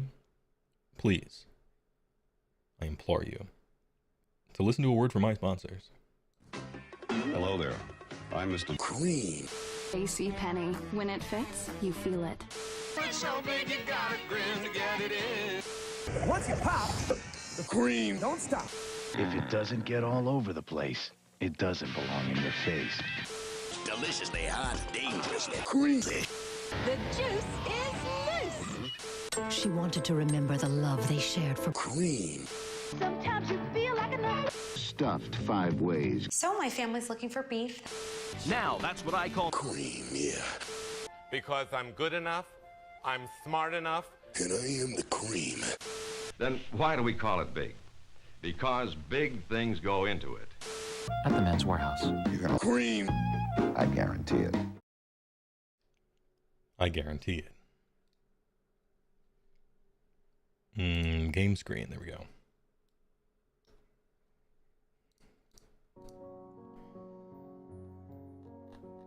Any army creation doers in the chat? Let's go.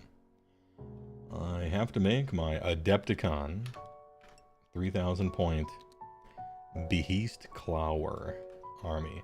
Now, this is a little different way of list building than normal on TTS because I have to pull in stuff that I actually own.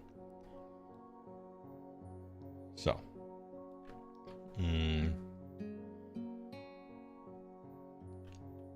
I'm just gonna pull out everything that I technically own here.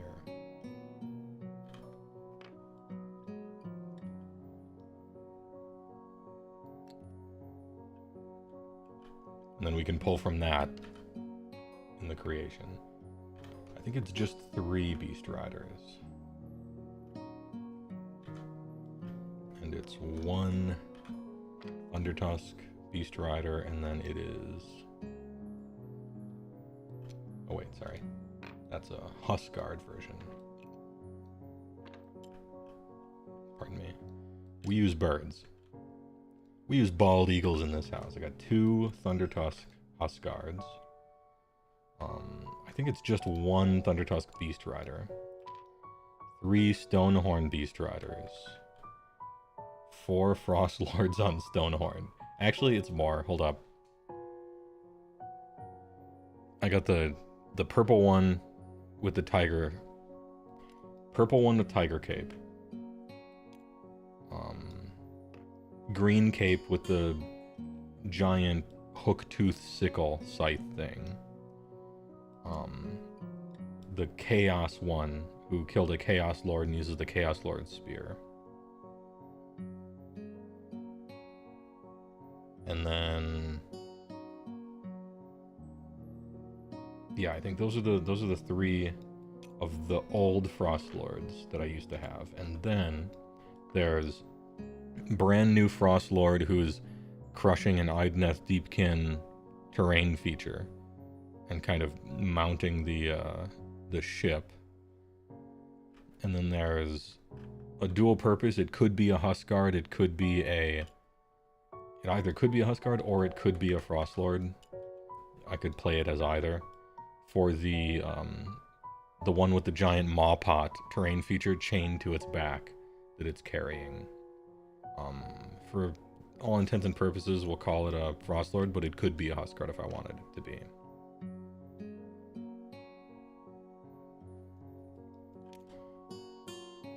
So at any one time, I can field 5 Frost Lords,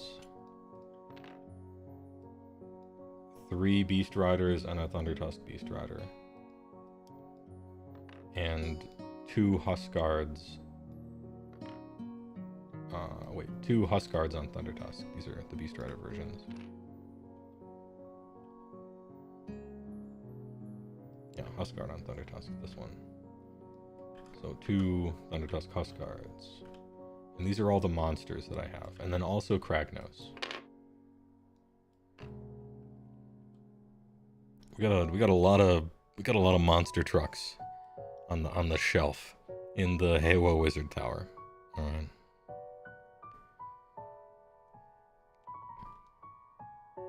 Being on YouTube is weird. Yeah, it is weird. Tomb King Tristan. Some people like it a lot more. I think it's because, first of all, you can scrub through a live feed, which you just should be able to do on Twitch. I don't know why you can't. And the phone app works a lot better. But I like the experience on Twitch a lot more. And the chat is better. And everything on the back end is way better on Twitch. I do have some Mournfang. I want to say I have 10.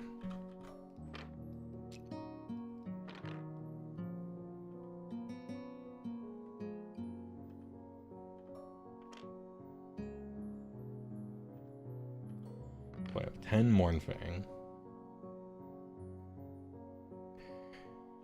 Weekend Decadent, you went with YouTube for the 4K streaming and much better bandwidth. Yeah, that is a thing as well. The beef? Yeah, the absolute beef. I have... Where's Hunter Man? He might not be on TTS, in fact. So I'll use this one. I have an Icebrow Hunter, the old version. I have... Let's see...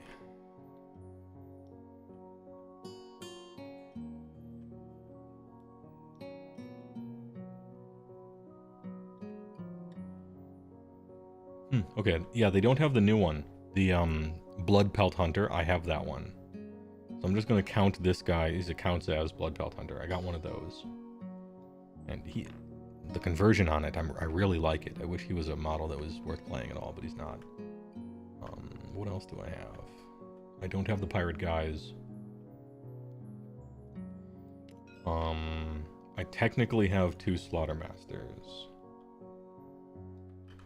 But they're like custom built ones that, well, they're better than the originals. I got a Tyrant, but he's unpainted. So I would have to paint him. So we'll put him in the maybe pile over here.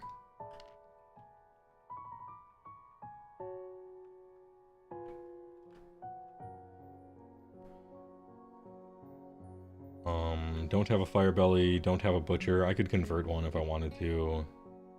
Oh, Icefall Yehites. I have 3 Yetis that are done, and 3 others that I would need to paint. And then I have 9 old Yetis, but it would look weird because they're different.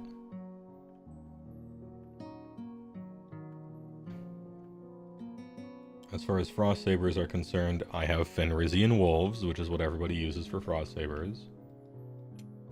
Something like 6 of them. 3 squads of 2.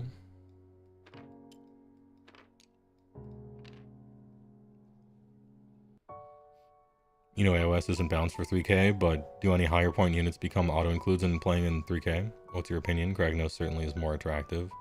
AOS isn't balanced for 3,000 points, but if you have to scale the game up or down, AOS gets way more unbalanced as you go down, and as you go up, it doesn't even necessarily get more unbalanced.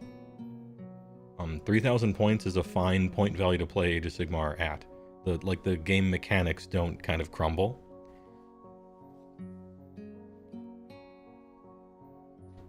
And if you go below 2,000 points, the more you go down, the more the game mechanics themselves sort of crumble and big gaps and holes start opening up. And it's just clear they did not design the rules system itself at all to play well below about 1,500 or so. As soon when you start getting to like 1K, the priority system, if you get double turned, you just don't have enough stuff on the table to do anything with anymore. The whole point of priority is that you're not supposed to instantly lose the game when you get double turned. And at 2,000 points, you have plenty of models not to instantly lose when you get doubled. And at 3K, you have you're completely fine.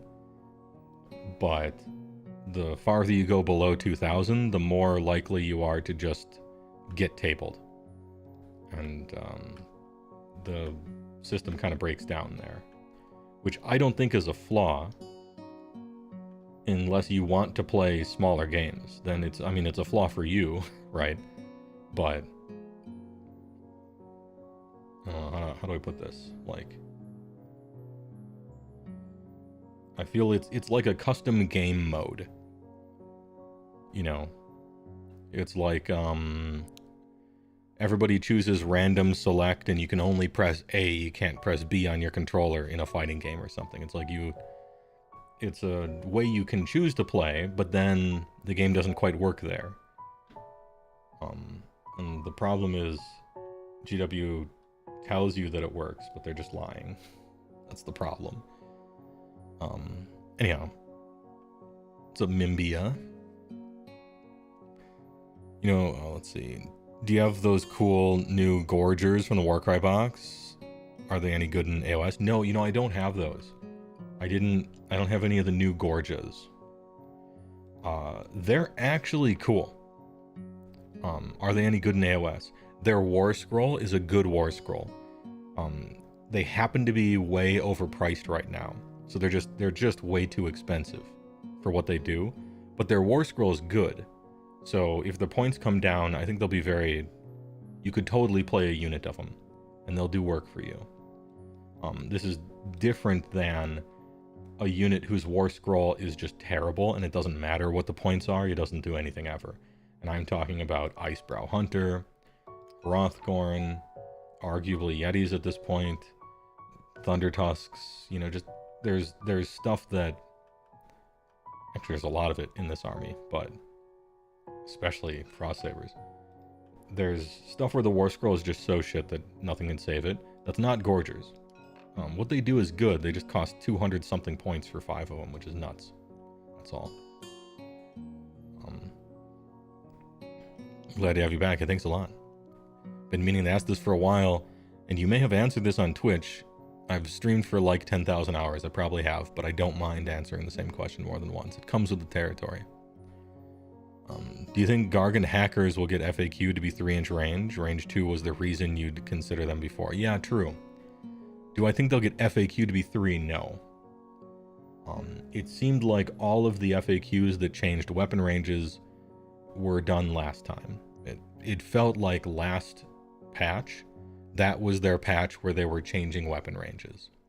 And they're probably not going to continue to do so. I feel like they probably just finished that. If they were going to get changed to 3 inches, if at all, that's probably a new battle tome kind of thing. But yeah, range 2 was the reason you would consider them before. Although, I don't know, to be honest, I think it's kind of always been clubs and blades and iron fists. It's kind of always been that. Sort of always been the thing you did with them. I don't know what my point is. It'd be fine to have a real option. Mathematically speaking, against most armor types that you'll ever play against, the Gargant hackers and the clubs and blades, statistically about the same for expected outcomes. So you might as well take the iron fists, because they have one extra rule. And that's kind of how it is. I mean, the Gargant hackers look cooler, but having fewer attacks and hitting on 4s is kind of, both of those put together is a little too far for me. It doesn't matter too terribly much anyway. You tend to play Mournfang as units of 2, as chaff battle line. Them having gone down a lot in points is big, and so maybe you're trying to play with 4 of them now, I'm not sure. But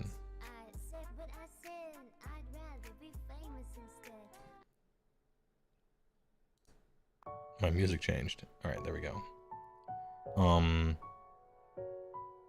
Both sides receive double damage is what 1k points is. Yeah, basically, yeah. Which is, 1k is fine for being your first game ever. You're just learning how to roll dice. You're learning, ooh, what's a likely charge, what's an unlikely charge, how do my own rules work. Getting used to the game. Oh man, at the end of every battle round, we roll for priority. So, if I'm going first in a battle round, that means at the end of the battle round, I could get doubled. If I'm not going first, it means I can never get doubled right now. And so I need to learn how to play, considering in the future, if I'm going first, I gotta be a little cautious. I don't want to go all in because then we're flipping a coin for game, you know. And so just the first few games, 1k is fine. But you're definitely supposed to graduate to 2k, which is like the main game. For reasons.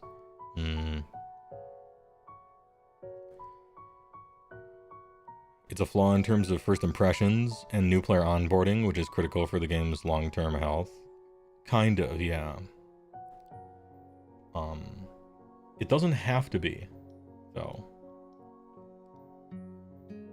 Like, so they used to do, in Magic the Gathering, they used to do this thing where they would give you little introductory decks, and they had like 30 cards in them at Gen Con. And they're like, here you go, buddy. You want to try Magic the Gathering? Here's a 30 card deck. And it had like 15 land in it, and then some creatures and stuff, and you're just supposed to shuffle up 30 cards and play with your friend. But if you liked it, then you're supposed to play 60 card Magic, which is the game. And I don't know why 1k doesn't have to be like that. You know, it's like 1k is what you play once or twice as you're painting up and building the rest of your army. But then you're just, 2k is the game. It's just the game. That's what it is, you know. Magic, you get 60 cards. In Age of Sigmar, you get 2k points. In chess, you got a bunch of pawns and then 2 of every face piece, you know, and that's the game. If you want to play with half of the chess pieces, you can when you're starting out, but that's not the game. You don't need to live there. I don't know. Maybe I'm thinking about it wrong, but that's when I got into the game. I never even played 1k. Why? That's not the game. I want to play the game. So I got 2,000 points and then I played the game. I'm probably weird though. Maybe I don't think like normal people or normal onboarders.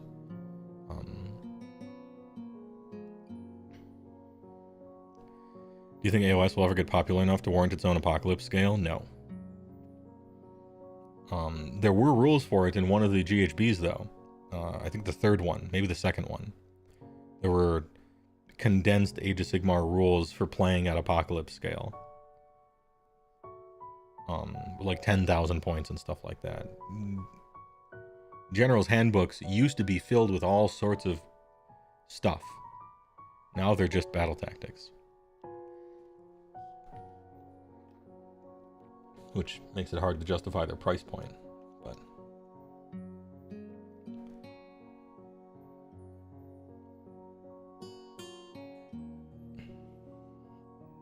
Too expensive, will fix itself in time. Much better than the old days when nothing, not even points, would change until next army book. However many years later, yeah. Trying to make literally 3-star collecting boxes work again. It's what you own at the moment. Yeah, no big deal. You know, you're supposed to like... I think you're supposed to like build up to it. But you are supposed to build up to it. Not just stay at 1k forever and then complain that 1k isn't balanced. It's not. It's an on-ramp, it's an exit. Like, you're supposed to be on there briefly, and then play the actual game. It's like the tutorial level. You don't want to keep playing the tutorial level where you don't have all your moves yet. You don't even have double jump yet. Why would you want to play without double jump? In Doom or whatever, I don't know.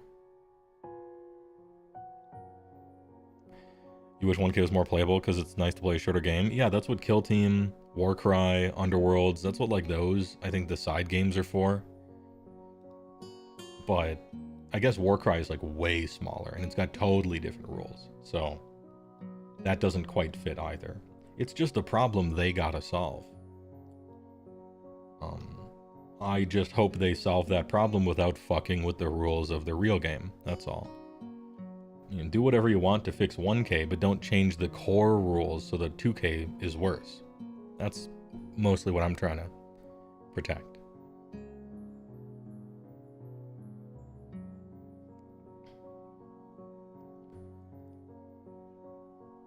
It's not advertised as an intro, which is a problem. Yeah, well, that would be an easy one to fix then. Like if it said, hey, you're brand new to the game. For your first game or two, if you haven't built a 2K yet, go ahead to play a few games of 1K, but like phrase it like that because it's really how it is. Don't be like, you can play 1K forever. You could, but it wouldn't be very fun, and your army would randomly maybe be really weird at 1K. And a lot of times, whoever wins the double, just the other person explodes. Yeah, they tried to do it with Spearhead, they tried to do it with Combat Patrol, they tried to do it with meeting engagements. They've tried a lot of stuff to make 1K fun. I don't think they've ever quite hit the mark, but they realize that it's a problem. I would think.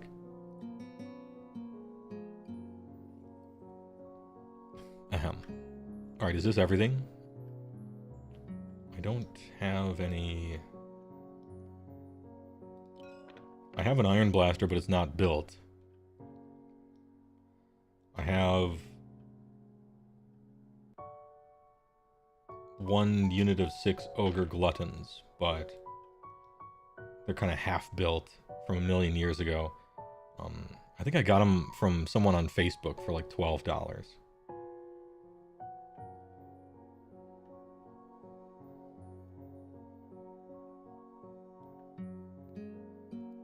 Anyway, this is what I own. Actually, I borrow a Kragnos, if I'm perfectly honest, but this is what I have access to. Oh wait, I don't have a great Mawpot, I forgot, because that thing sucks. Actually, I ripped the Mawpot part of it out and put it on the back of one of my Stonehorns. I cannibalized it, in other words.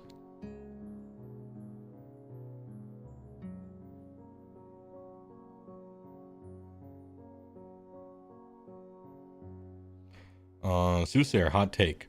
1K is perfectly playable as long as you're not a salty bitch. And don't mind getting wiped in a bad double and re-racking. Also multiplayer 1K. Right, but here's the thing. You can't tell people to get good or like not be salty when the people you're talking to are the most brand new onboarders ever, because apparently you have to treat those people with the biggest kitty gloves ever, otherwise they'll immediately quit the game or something. I don't know. I think there's this mythical new player that gets talked about a lot, and I'm not sure if it lines up with the reality of the new player. I don't know. That being said, yeah, multiplayer 1K is great. That's a good way to start. You each have a 1K army, you and your friend. You play against 2 other people with 1K armies. It's 2K versus 2K. It's a great way to start, nice and social. It doesn't even take longer than a normal game, really, because you have 2 people moving stuff at the same time. It's a good way to start. Anyhow, what am I doing with this? 3,000 points.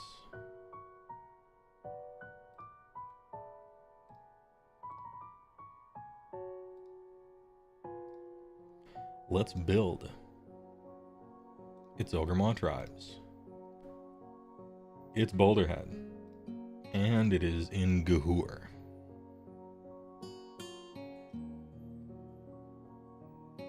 Ready for plunder.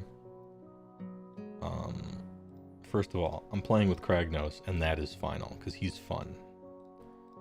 He looks fucking stupid, but boy is he fun. You kid, you're in. Probably using a BR. Maybe, maybe not. So right now, I've added a second monster to the list, right? My first Frostlord. The minimum I can be now is 2 drops. Because it's... Battle Regiment is really awkward in an army that wants to play monsters. You kinda can never be 1 drop, really. It sucks. It's hard to fit.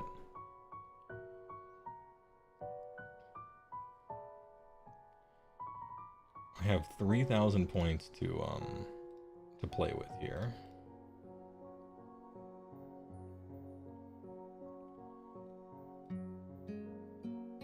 I could go with some Huskguards on Thundertusk if I wanted to have access to some prayers and things like that. But maybe it's just... Is it just all killers? 100% killers?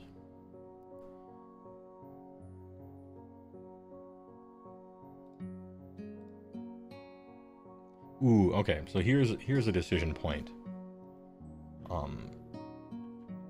Are we trying to Blood Vulture max? Are we Vulture maxing? Or are we quality matching? Because at 3,000, you can get as many as like 6 Blood Vultures in your list.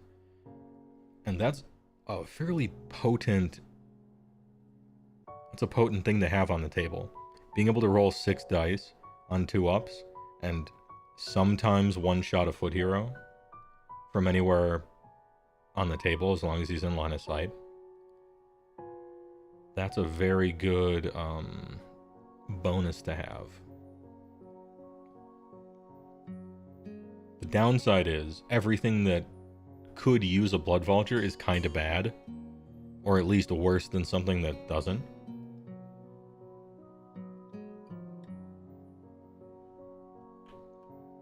And it's a little unfortunate to only use like 3 of them. Maybe I want to use 1,000,000, just like have a lot of them. Maybe I go infinite drops and I play 1,000,000 Frostlords. That could also be silly. Maybe I'll do a bunch. I'll do a few lists. We'll do a few of them, okay? First of all, Blood Vulture, for sure. Battle Reggies.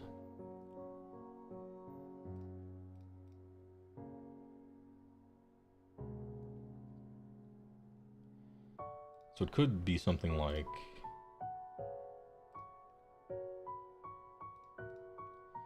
Three Stonehorn Beast Riders. I think I have to have 5. I need 5 Battle Line, right? Or 4 Battle Line at 3k? Yeah.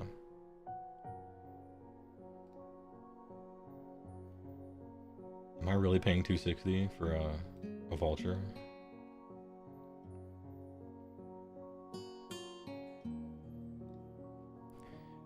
I don't think I own 4 Stonehorn Beast Riders. I think I only have 3. No, actually, I have a few of them that I can switch the heads off of. Hold up. Be right back. I'm checking my shelf. We'll see how many Stonehorn Beast Riders I actually own in real life. This actually matters. Be right back. One moment.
Yo.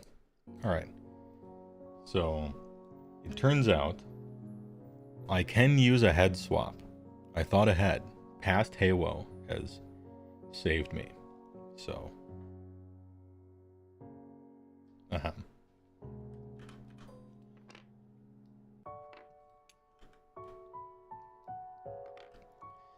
I can swap this head. And I do technically have access to 4 Stonehorn Beast Riders.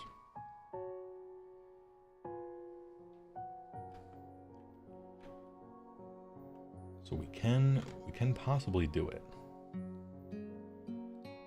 This first list will be called, this is the Vulture Maxing list. We are Vulture Maxing. To the point that maybe, I'm definitely still using a Frostword on Stonehorn. Hold up, let me read chat. 2 1K armies against an experienced player's 2K walking you through. Yeah, that's perfect as well.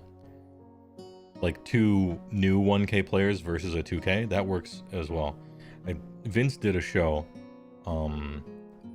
talking about that, and I hadn't considered it before, but I think it's like the best way to start. If you only have 1K points, you and a friend with 1K armies each against a 2K person, or maybe even 2 other 1Ks, great way to start, actually. Vulturesman sounds hilarious, also good if the event is in Andator with all the small wizard. Yeah. I like being able to roll a bunch of vultures from across the table.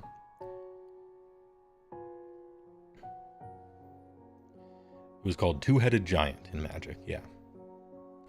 And sometimes, what was the other thing? Kings and Rulers or something? I can't remember what...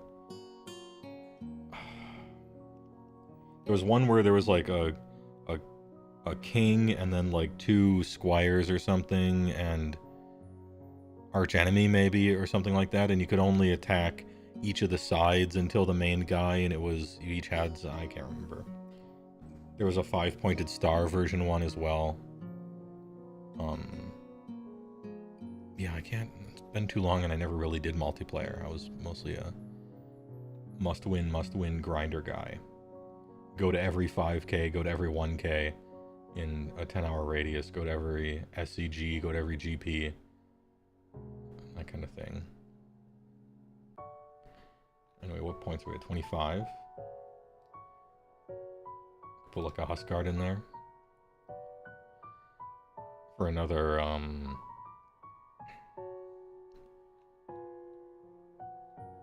Huskard for another bird, and then access to prayers.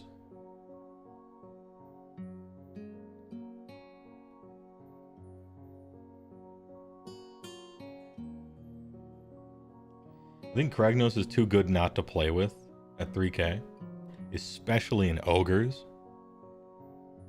Because that 3d6 you get the impact hits from, and I can't see not playing with it at 3K. But a Huskard on Stonehorn is such a shit model. Like, it's a bad unit. Frostsword gets the spear attacks, and it's on a 3-up save. Huskard, no spear attacks, and a 4-up save. That's terrible for 400. Like, that's so bad. You might as well have Stonehorn Beast Riders. Because you're paying...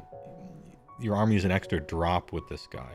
I just don't think he's worth playing in any capacity. I would sooner put another battle line in there, basically.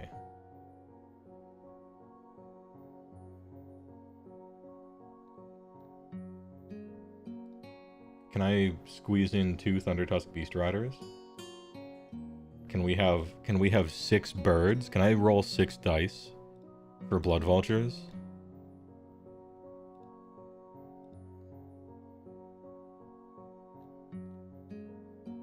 $30, $20. God damn it. Alright. The 6 vulture dream is dead. Damn, it would be kind of sick though to just deploy and then roll 6d6 and every 2-up is a mortal wound to whatever their most important foot hero is every turn forever. Like, that's actually kind of nice. But I am giving up a lot to do that. And the Thundertusks wouldn't even be that bad at 3K because there's bound to be some 30-man unit somebody's playing with, you know? But with 6d6, you're pretty likely to get 5. With 5d6, you're not. Like, you'll roll that 1. Then again, it's an extra drop, blah, blah, blah. What about a Beast Rider? And then like a foot hero wizard or something that keeps us in the same amount of drops, but gives access to a wizard for a free battle tactic. Because the game is all about battle tactics now, unfortunately, which sucks. Now we're at 29. 29, which is the most awkward amount ever. What even 100-point thing can I add to this army even?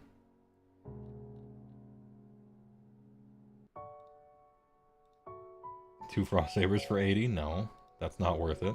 That's not worth a drop. Take a sneaky Gorger to steal objectives. I don't think do we still have the old Gorger Warscroll available? I don't think we do. I think it's the new one now, and that thing's 240 or some nonsense. Nobblers are 120, but don't have any anyway. Yetis are 110, which puts us at 3010. We do still have the old Gorger? Okay. I mean, I don't have one. So there is that.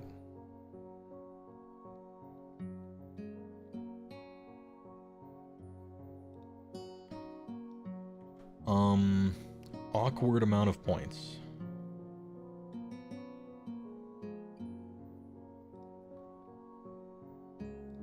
What if Oscar? 2830. So I could go Huskard Slaughter. 2970. It's kind of +1 drops any way you slice it. Huskard on Thunder still has Blood Vulture. Also Prayers. Gives me access to... gives me access to his Monsters Rampage, which is normally bad, but at 3,000 points, you can actually kind of make use of it.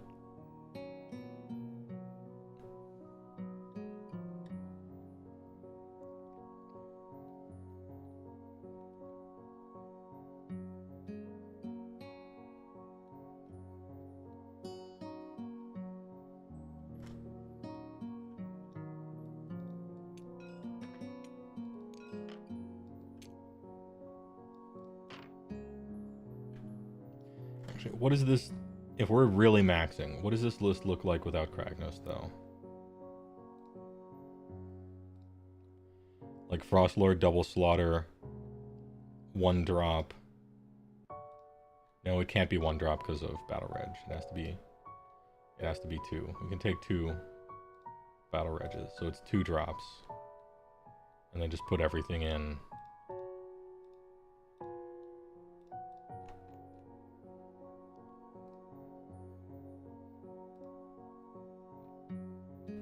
$30.40, huh? 29 flat, huh?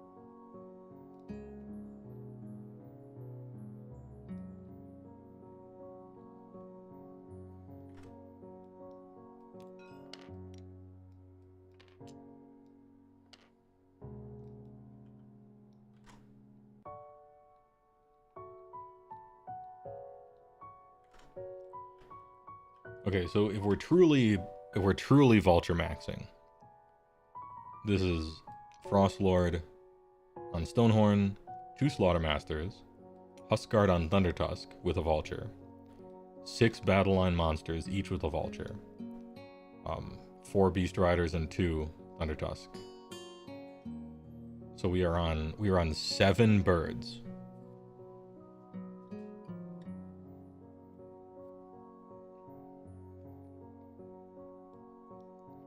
So this is 2 drops, 7 birds, 2 wizards, kitted out Frostlord. The problem with this army is none of these guys can issue themselves commands. That's an issue. But I have enough heroes that they can kind of follow them. And that's kind of okay.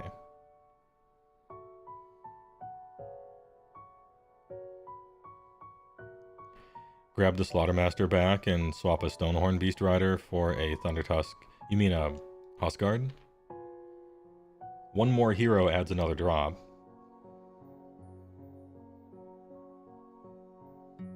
Alright, anyway, this is... We can quibble about this one, but I'm putting it in the maybe pile. We can do some stuff to it to smooth the numbers around. But I think simply playing with Kragnos is something that I'm doing.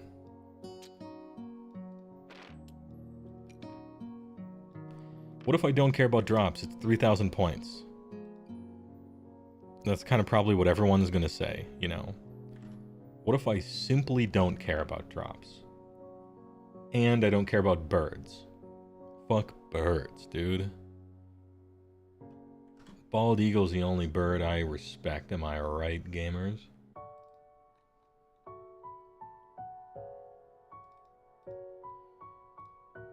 This one trades long range vultures and like utility for just pure war scroll quality, for pure gas, as they say. We don't care about drops. We don't care about utility. We don't care about sniping your stupid foot hero. We care about just war scroll quality and fucking damage.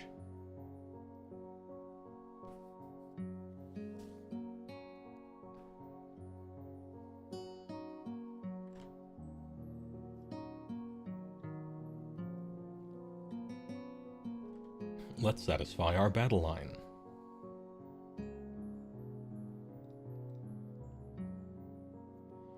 Hornfang pack, 150. You love to see it. Good cost. Good points cost there.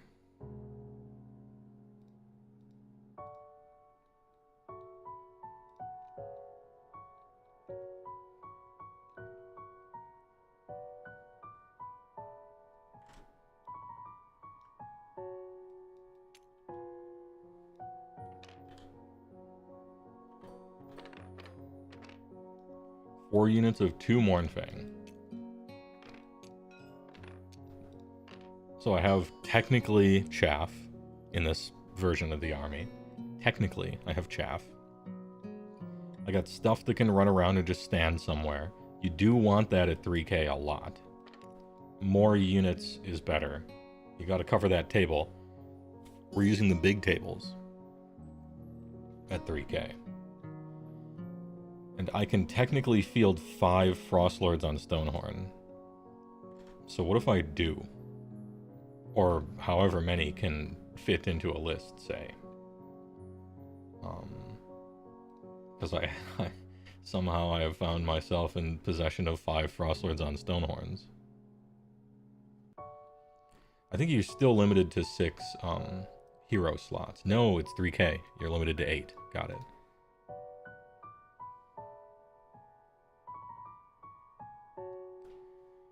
Oh yeah, hey, that's true, Azrael.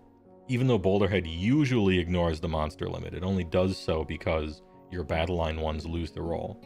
So I can still only have 4 actual the most I can do is 3 Frostlords and 1 Kragnos. As far as like hero slots go.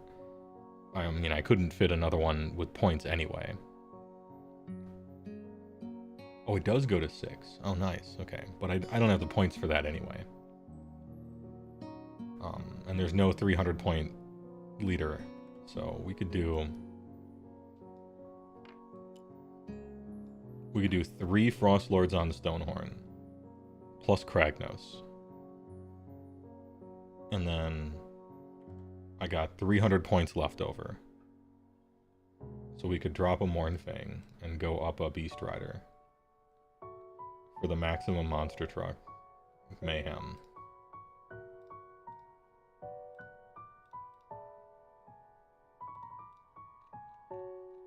Puts me at 2880. I could also fill out the Mournfang so they're more than just nothing, if I wanted to as well. Which might actually be a decent idea. 120 is a goofy amount to have.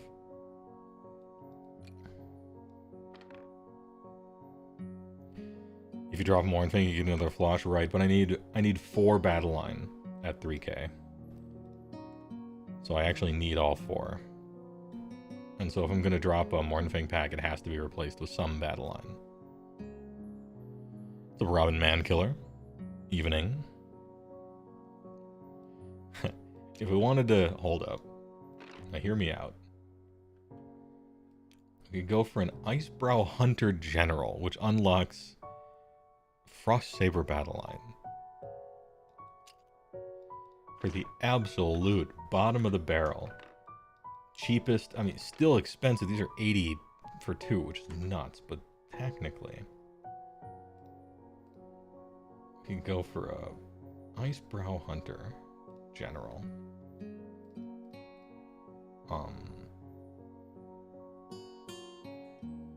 Frost Sabreeze. And now we're at 2540. Plus 1 Frostlord for 460.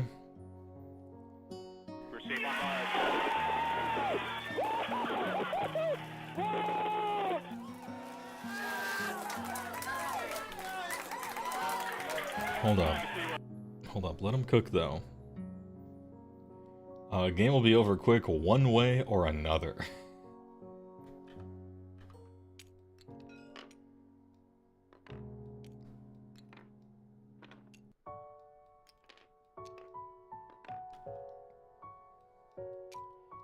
Let's organize this all nice.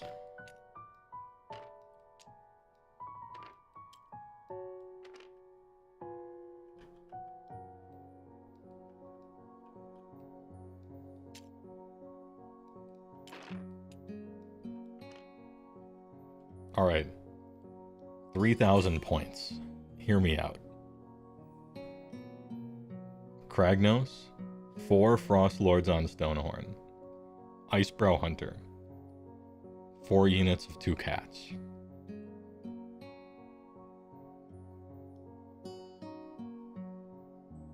We got 14 models on the table. No wizards. No priests. No blood vultures. What's the board size? It's the old big board size. 6x4.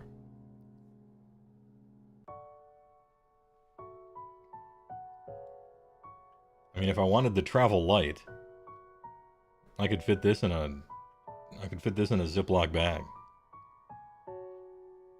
3d6 plus 4 to charge. Yeah, they stack.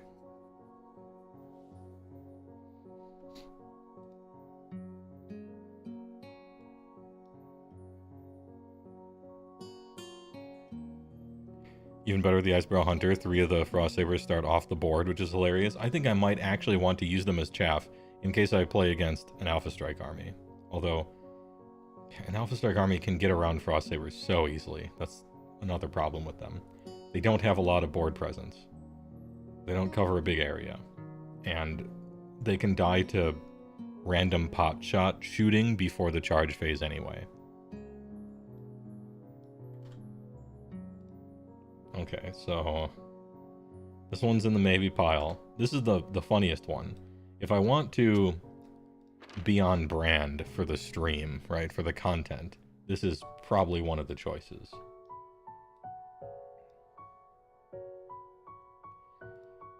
With 4 units, you have decent zoning. Yeah, and everything's the fucking same.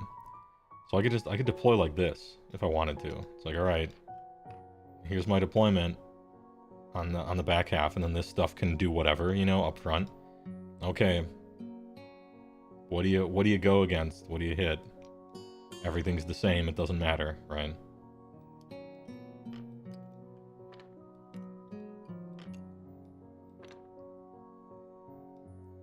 Right, this is stupid. I love it. Save object. 3K.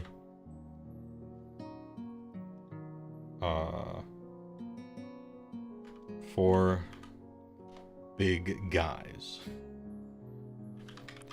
4 Flosh Crag. Exactly 3,000. The meme. Save. Okay. HeyWoah, do you happen to have the Rabble Rouser ROR? Because at 3K you can get nutty in BCR with it. No, I don't. I don't have the Rabble Rousers in Israel. I don't really have any Gutbusters even. I have the Beastclaw half of the army. And I don't really have much else. I don't got Rabble Rousers. I don't have Trogs or Giants or even Gutbusters really to ally in.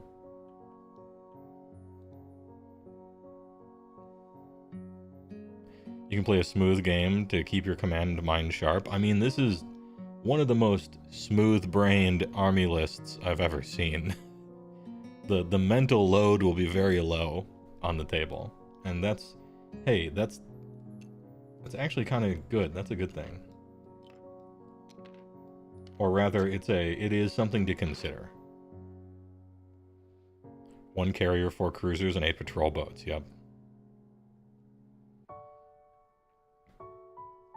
Now, what if we're not trying to meme and we're just like doing a cross section. I like to call it the I painted stuff that I think looks cool, and so we're making a Neapolitan. A little bit of everything. Just how Richard Garfield intended.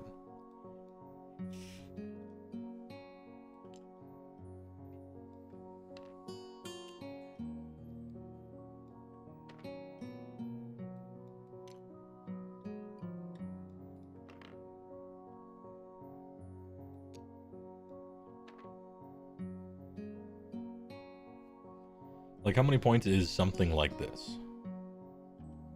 A well-painted Neapolitan list is always your favorite. It's got a nice cohesion to it, doesn't it? Look big, feel big. Streaming on YouTube also. Yeah, I'm streaming simultaneously, YouTube and Twitch, because they changed the rules. They allowed me to do it. Do you not like Guts then? Not really. When I started playing Beastclaw Raiders, had their own army book, and they were their own army. They were their own faction. And then way later, they took all the Gutbusters and threw them into my army book, reassembling the Ogre Kingdoms, and I was not happy about it, because I liked these guys. I didn't like these guys. There's cool shit about Gutbusters. It's not that I don't like them, I guess. Mechanically, Ogre Gluttons are sweet. Iron Guts are sweet. Iron Blasters were sweet for a little while, and then they changed the rules of the game, and now they're trash. But whatever, it's, well, they're not trash,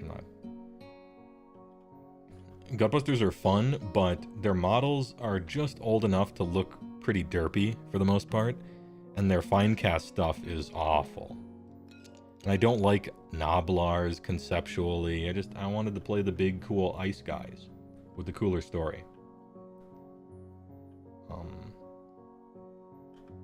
Derpy is fine, the army is absurd. Well, to me, no. There's a level of derp that I'm kind of okay with, and Gutbusters are a little over the line for me. Everybody's got a line somewhere. I mean, there's some derpy-ass fucking shit in both halves of the army. Like Frost, Icebrow Hunter, obviously. You know. But I don't know, I'm kind of waiting for getting rid of all the Finecast on this half of the army. Distinguishing the different units a little better. I'm waiting. I won't not jump in. And the more we go into the future, the more each half of the army is probably just gonna become one thing. I think. I think they're just merging them more and more over time. So eventually I won't have a choice. Hopefully they'll have cooler models, and so I won't mind, right?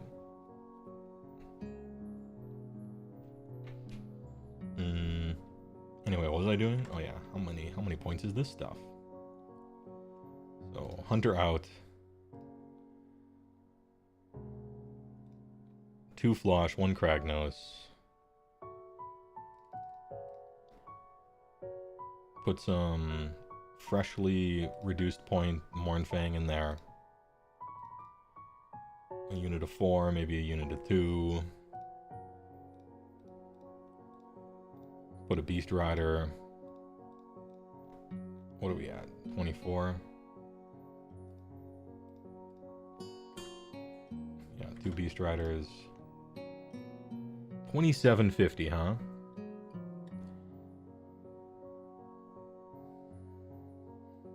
That's an awkward amount of points to have. 250, huh? A Thunder Tusk Beast Rider is 260, but I kind of don't want one anyway.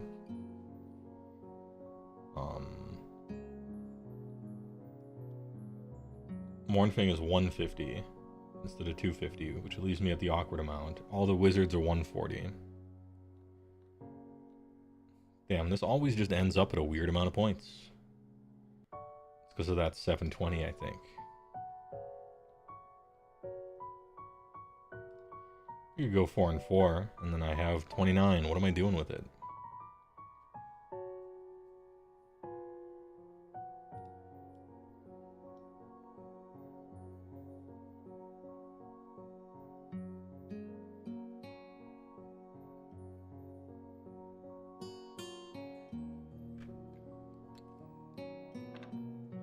I could do an adornment, actually, instead of a wizard, which trades one easy command, or one easy battle tactic for another easy battle tactic. And since I have 2 heroes, I can give one a nullstone adornment, and the other one a normal artifact. And the wizard buffs are good, but I don't know if I'm going to get them off.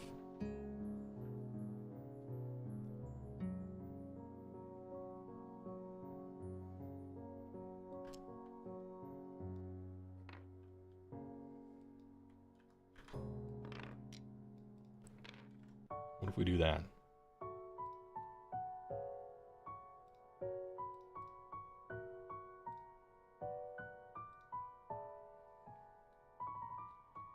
$25.70. Adornment plus throne is 2 easy BTs, yeah. Take a Thundertusk BR instead of double up Mournfang? Yeah, perhaps.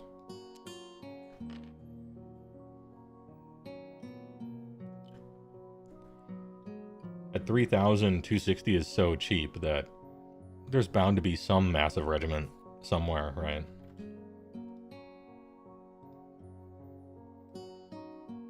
They're not even good against massive regiments, to be honest, but it's another vulture.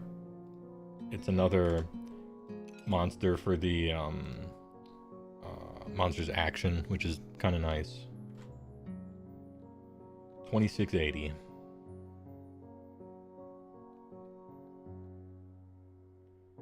A Stonehorn Beast Rider is 330, so exactly not able to do that.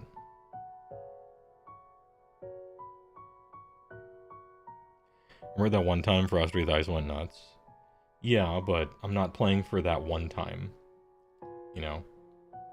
I'm trying to... Let's do consistency here. I don't think I have enough Mournfang in real life. I think I only have 8. Maybe I have 10. I guess I could look it up.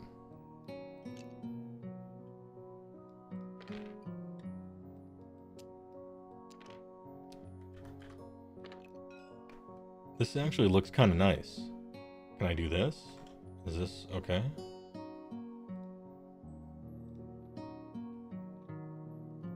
$29.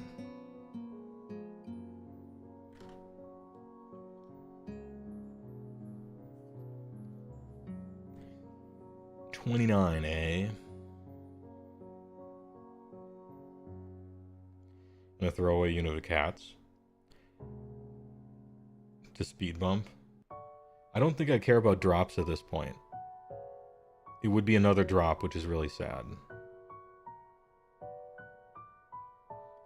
And 80 for them is so annoying, but I just want more stuff on the table, I think, at this point, right?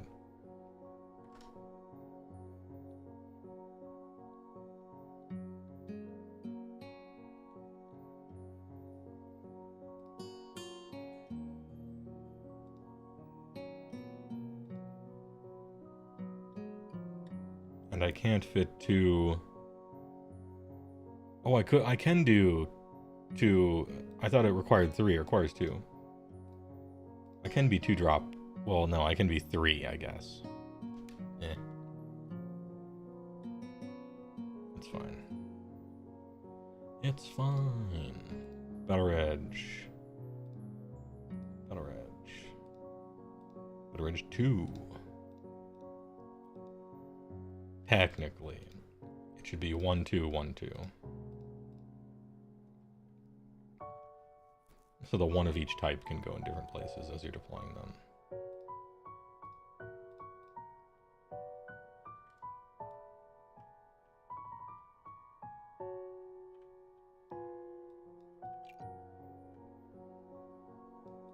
There we go. 2 cats. Ogres are one of the 3 armies surely getting range refreshed upgrades next edition, though, so inhale Hopium, yeah. I mean, it could very well be Beast of Chaos. It could very well be... I mean, it could be a lot of people. The only thing we know for sure is that Skaven is next. After that, it's just Hopium, as far as I know. But I'll inhale some Hopium on that, no big deal. Do we have a game, or we just planning on list building. I'm building my list for Adepticon right now.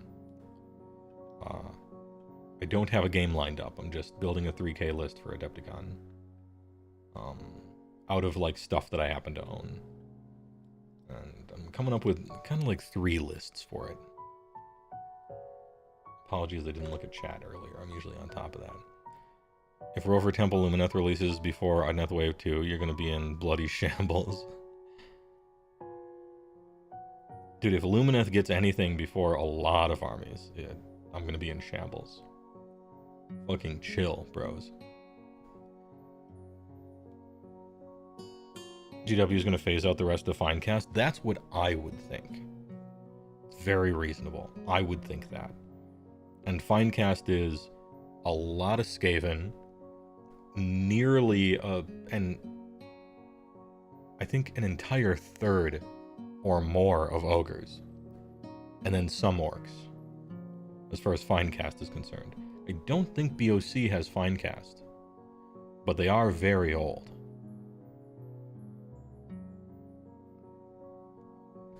So that kind of sucks. Anyway, 2980. This list seems reasonable-ish. 5 monsters. A whole bunch of wounds, at least, of stuff. 2 cats that can stand somewhere and be useful one time. Double Frost Lords. One of them has all the gear, and the other one has a Nullstone Adornment, which is another battle tactic, because you can... there's a battle tactic for... capture something if you have a Nullstone Adornment from somebody who used to have it. It's pretty easy. Kragnos is always nice. Oh, you know what?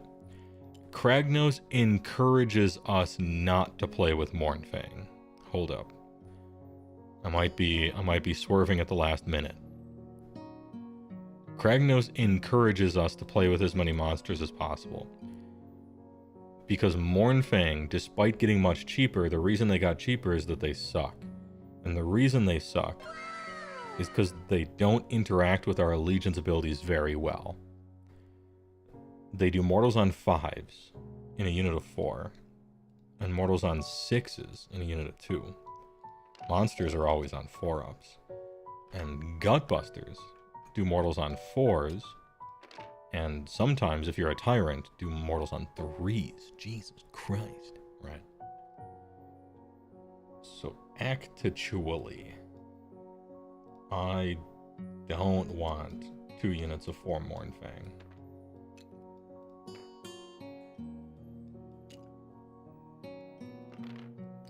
Because they suck at impact hits anyway.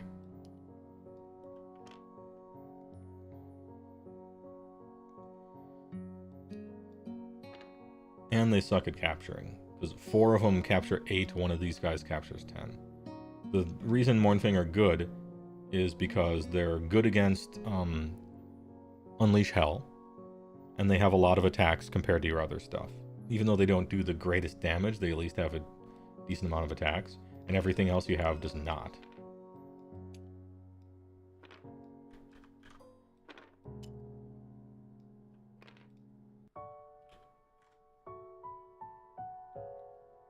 Tay Barracuda, thanks for gifting a tier 1 sub. To Tomb King Tristan,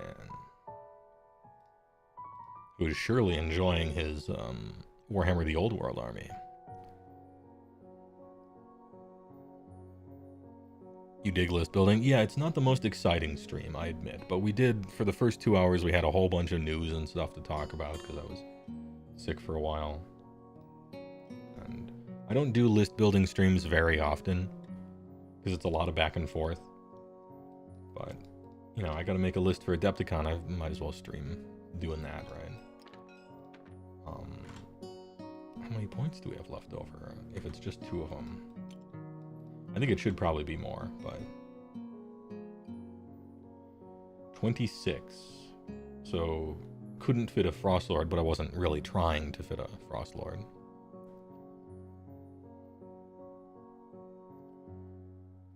Could fit another Stonehorn in. A little 1, 2, 3. For 29.30, which is kind of fine. I could put just like a bunch more Mournfang in, but I don't own a bunch more, exactly.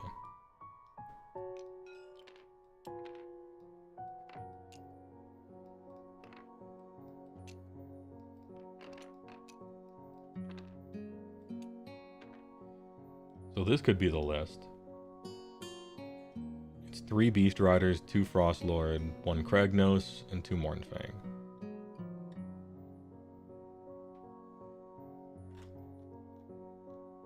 $29.30, which means I'm gonna get the Triumph probably. I'm actually willing to go a reasonable amount below to get the Triumph as a Beastclaw army. I really do want that reroll charge one. And your points always end up so awkward, generally, that you can't get it perfect anyhow. Maybe this is it.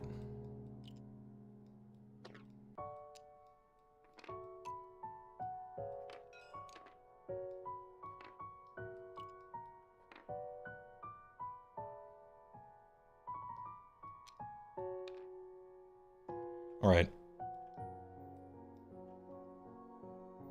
List 2.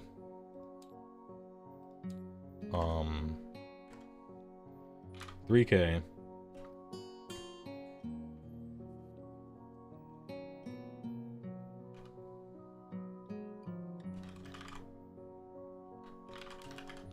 Five stone, some MF. 29. What, 30? Yeah, 29.30.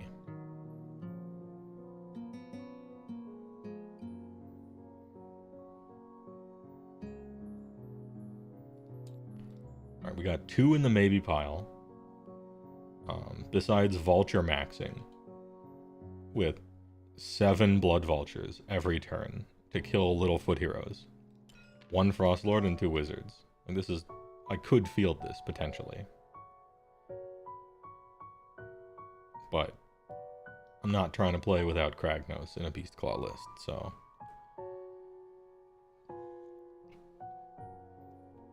Just roll Boxcars and Kragnos and everything will be out to get true. Just roll Boxcars, easy. Just roll 6s. It's the advice I always try to give people. You want to hear how Vulture maxing goes? I'm probably not playing it. But, you know, when you draw it up on paper, it sounds kind of nice. The problem is none of these guys can issue themselves commands. And all of these guys kind of suck. Like, this is the only unit in the army that is consistent enough for you to feel like you can really hammer something. Like, you got a Voice of the Avalanche this. You know, there's no... You can kind of keep heroes near some of this stuff, but, you know. Nah, it's Voice.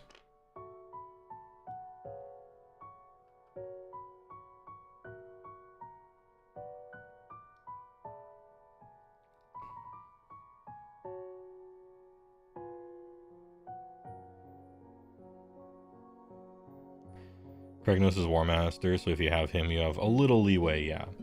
One of the interactions I like to use that I won't be able to use here is, as far as the Beastclaw prayers are concerned, one of your prayers gives plus 3 inches of movement to a friendly monster. And it doesn't say friendly Beastclaw monster. Or friendly Stonehorn, it says friendly monster. So you can pray for Kragnos to be 13-inch move. Which is actually a big deal. Because Kragnos is slow as fuck. For a pie plate base 700 point god, 10-inch not flying is slow as fuck. And so he's like holding you back a lot of times. So that prayer can really help if you want to have a big turn, you know? But that being said, I generally play him like an aircraft carrier anyway. I send out F-15 Stonehorns from the central aircraft carrier here. I'm not usually trying to alpha strike anybody. You don't quite have the movement And you don't have the flying to really like alpha strike people. And you don't have the low drop count either. I'm not trying to alpha. It doesn't quite fit the army. And yeah, he's an auto runner. Is there a third type? Because okay, so how do we feel about the memes? How do we feel about Kragnos, 4 Frost Lords, Icebrow Hunter, and like a bunch of cats? On a scale of don't do it to actually it's hilarious, go for it, versus a little more reasonable, you know. Also, after the first 2 Frost Lords, the other 2 get nothing. Right? Like these 2, no, there's 0 mount traits that are good after the first 2. I would even say that the second one isn't that great. No artifacts. They're just 3-up save spear guys. Which, to be fair, is way better than a Stonehorn Beast Rider, who weren't going to get mount traits anyway.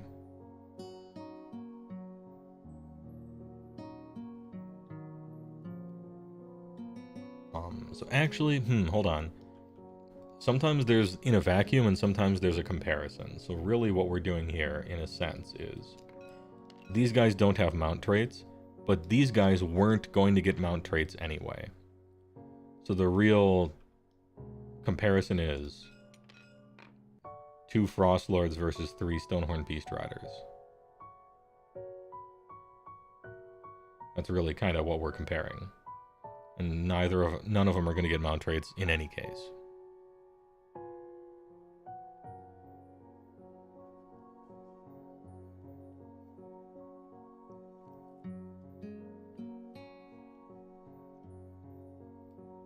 And then these guys are about as useless as these guys.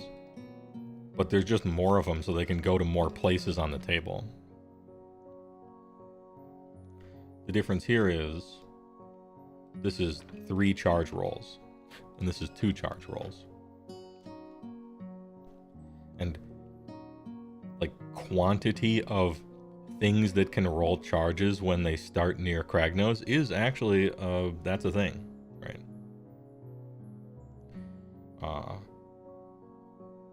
So +1 point for Stonehorn Beast Riders. I can go in 3 different places, +1 point. You know, you can multi-charge the same thing. That's good, tactically. The point for Frost Lords are, I get 1 Finest Hour every turn, every battle round of the entire game, right? Whichever one happens not to be in combat, I can possibly even heroic healing it. These guys can't do any of that. They can't issue. These guys can issue to themselves if they need to. These guys can't. You have the opportunity to outplay your opponent with heroes more than with Stonehorn Beast Riders. True. Extra 10 on an objective somewhere, and that matters at 3,000 points. Yeah. This is closer than I thought it was going to be. We got extra 10 capturing. Go to 1 extra place on the table for power projection. One extra just thing that can die, and I still have the same amount of guys out, right? And I guess multi-charges. The bonus here is heroic actions, send commands, 3-up save, frost spear.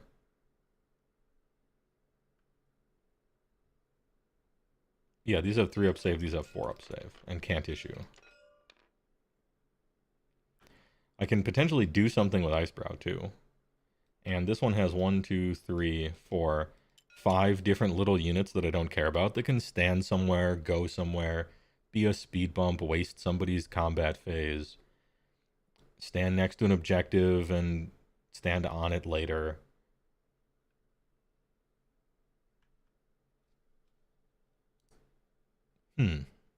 Well,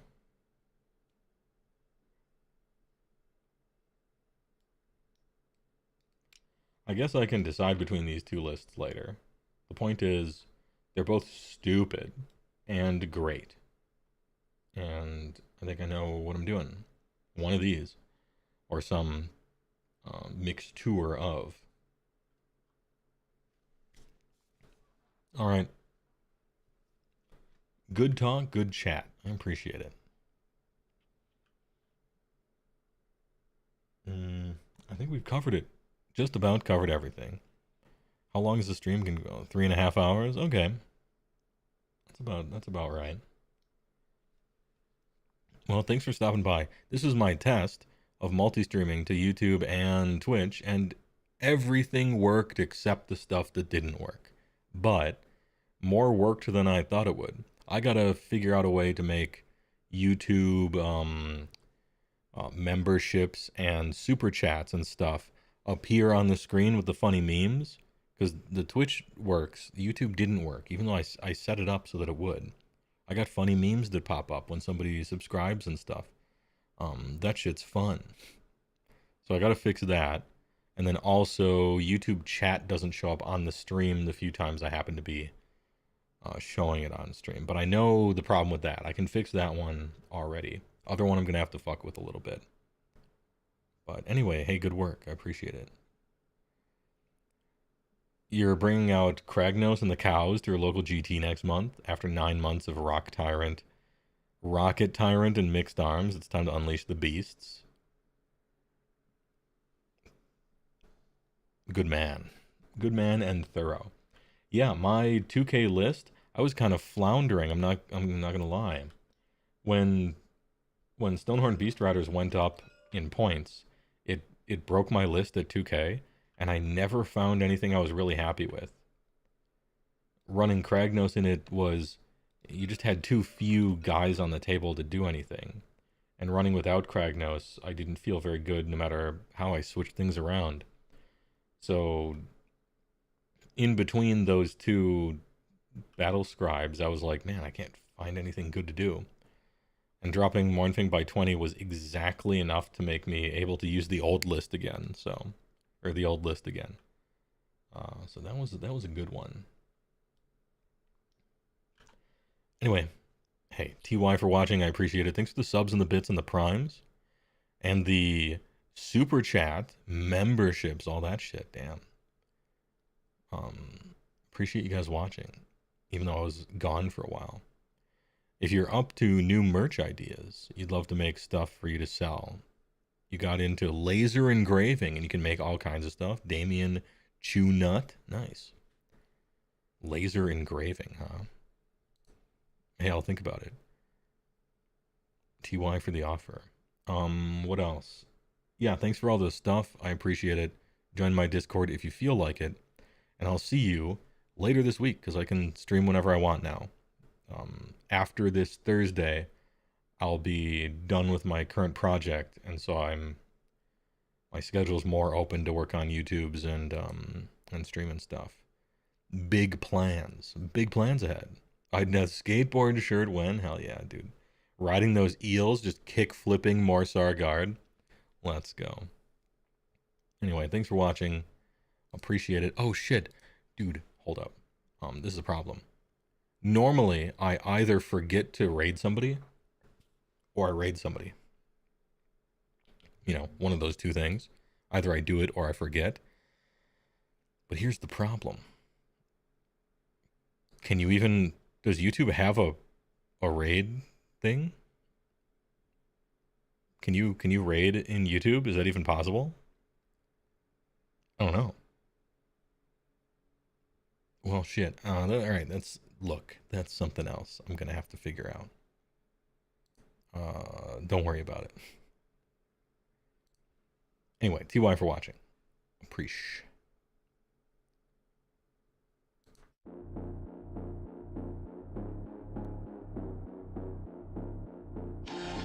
Carson is playing on his YouTube channel right now. Who's Carson? Also, I don't know how to raid on YouTube. I'll figure it out. I'll figure it out for next time.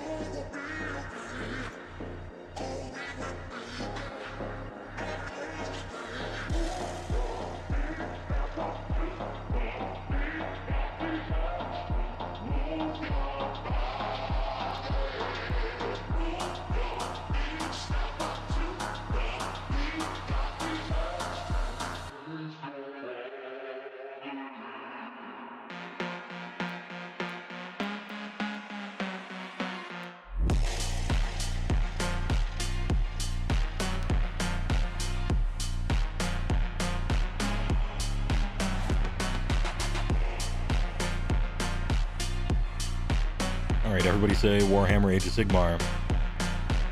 Be nice. TY for watching.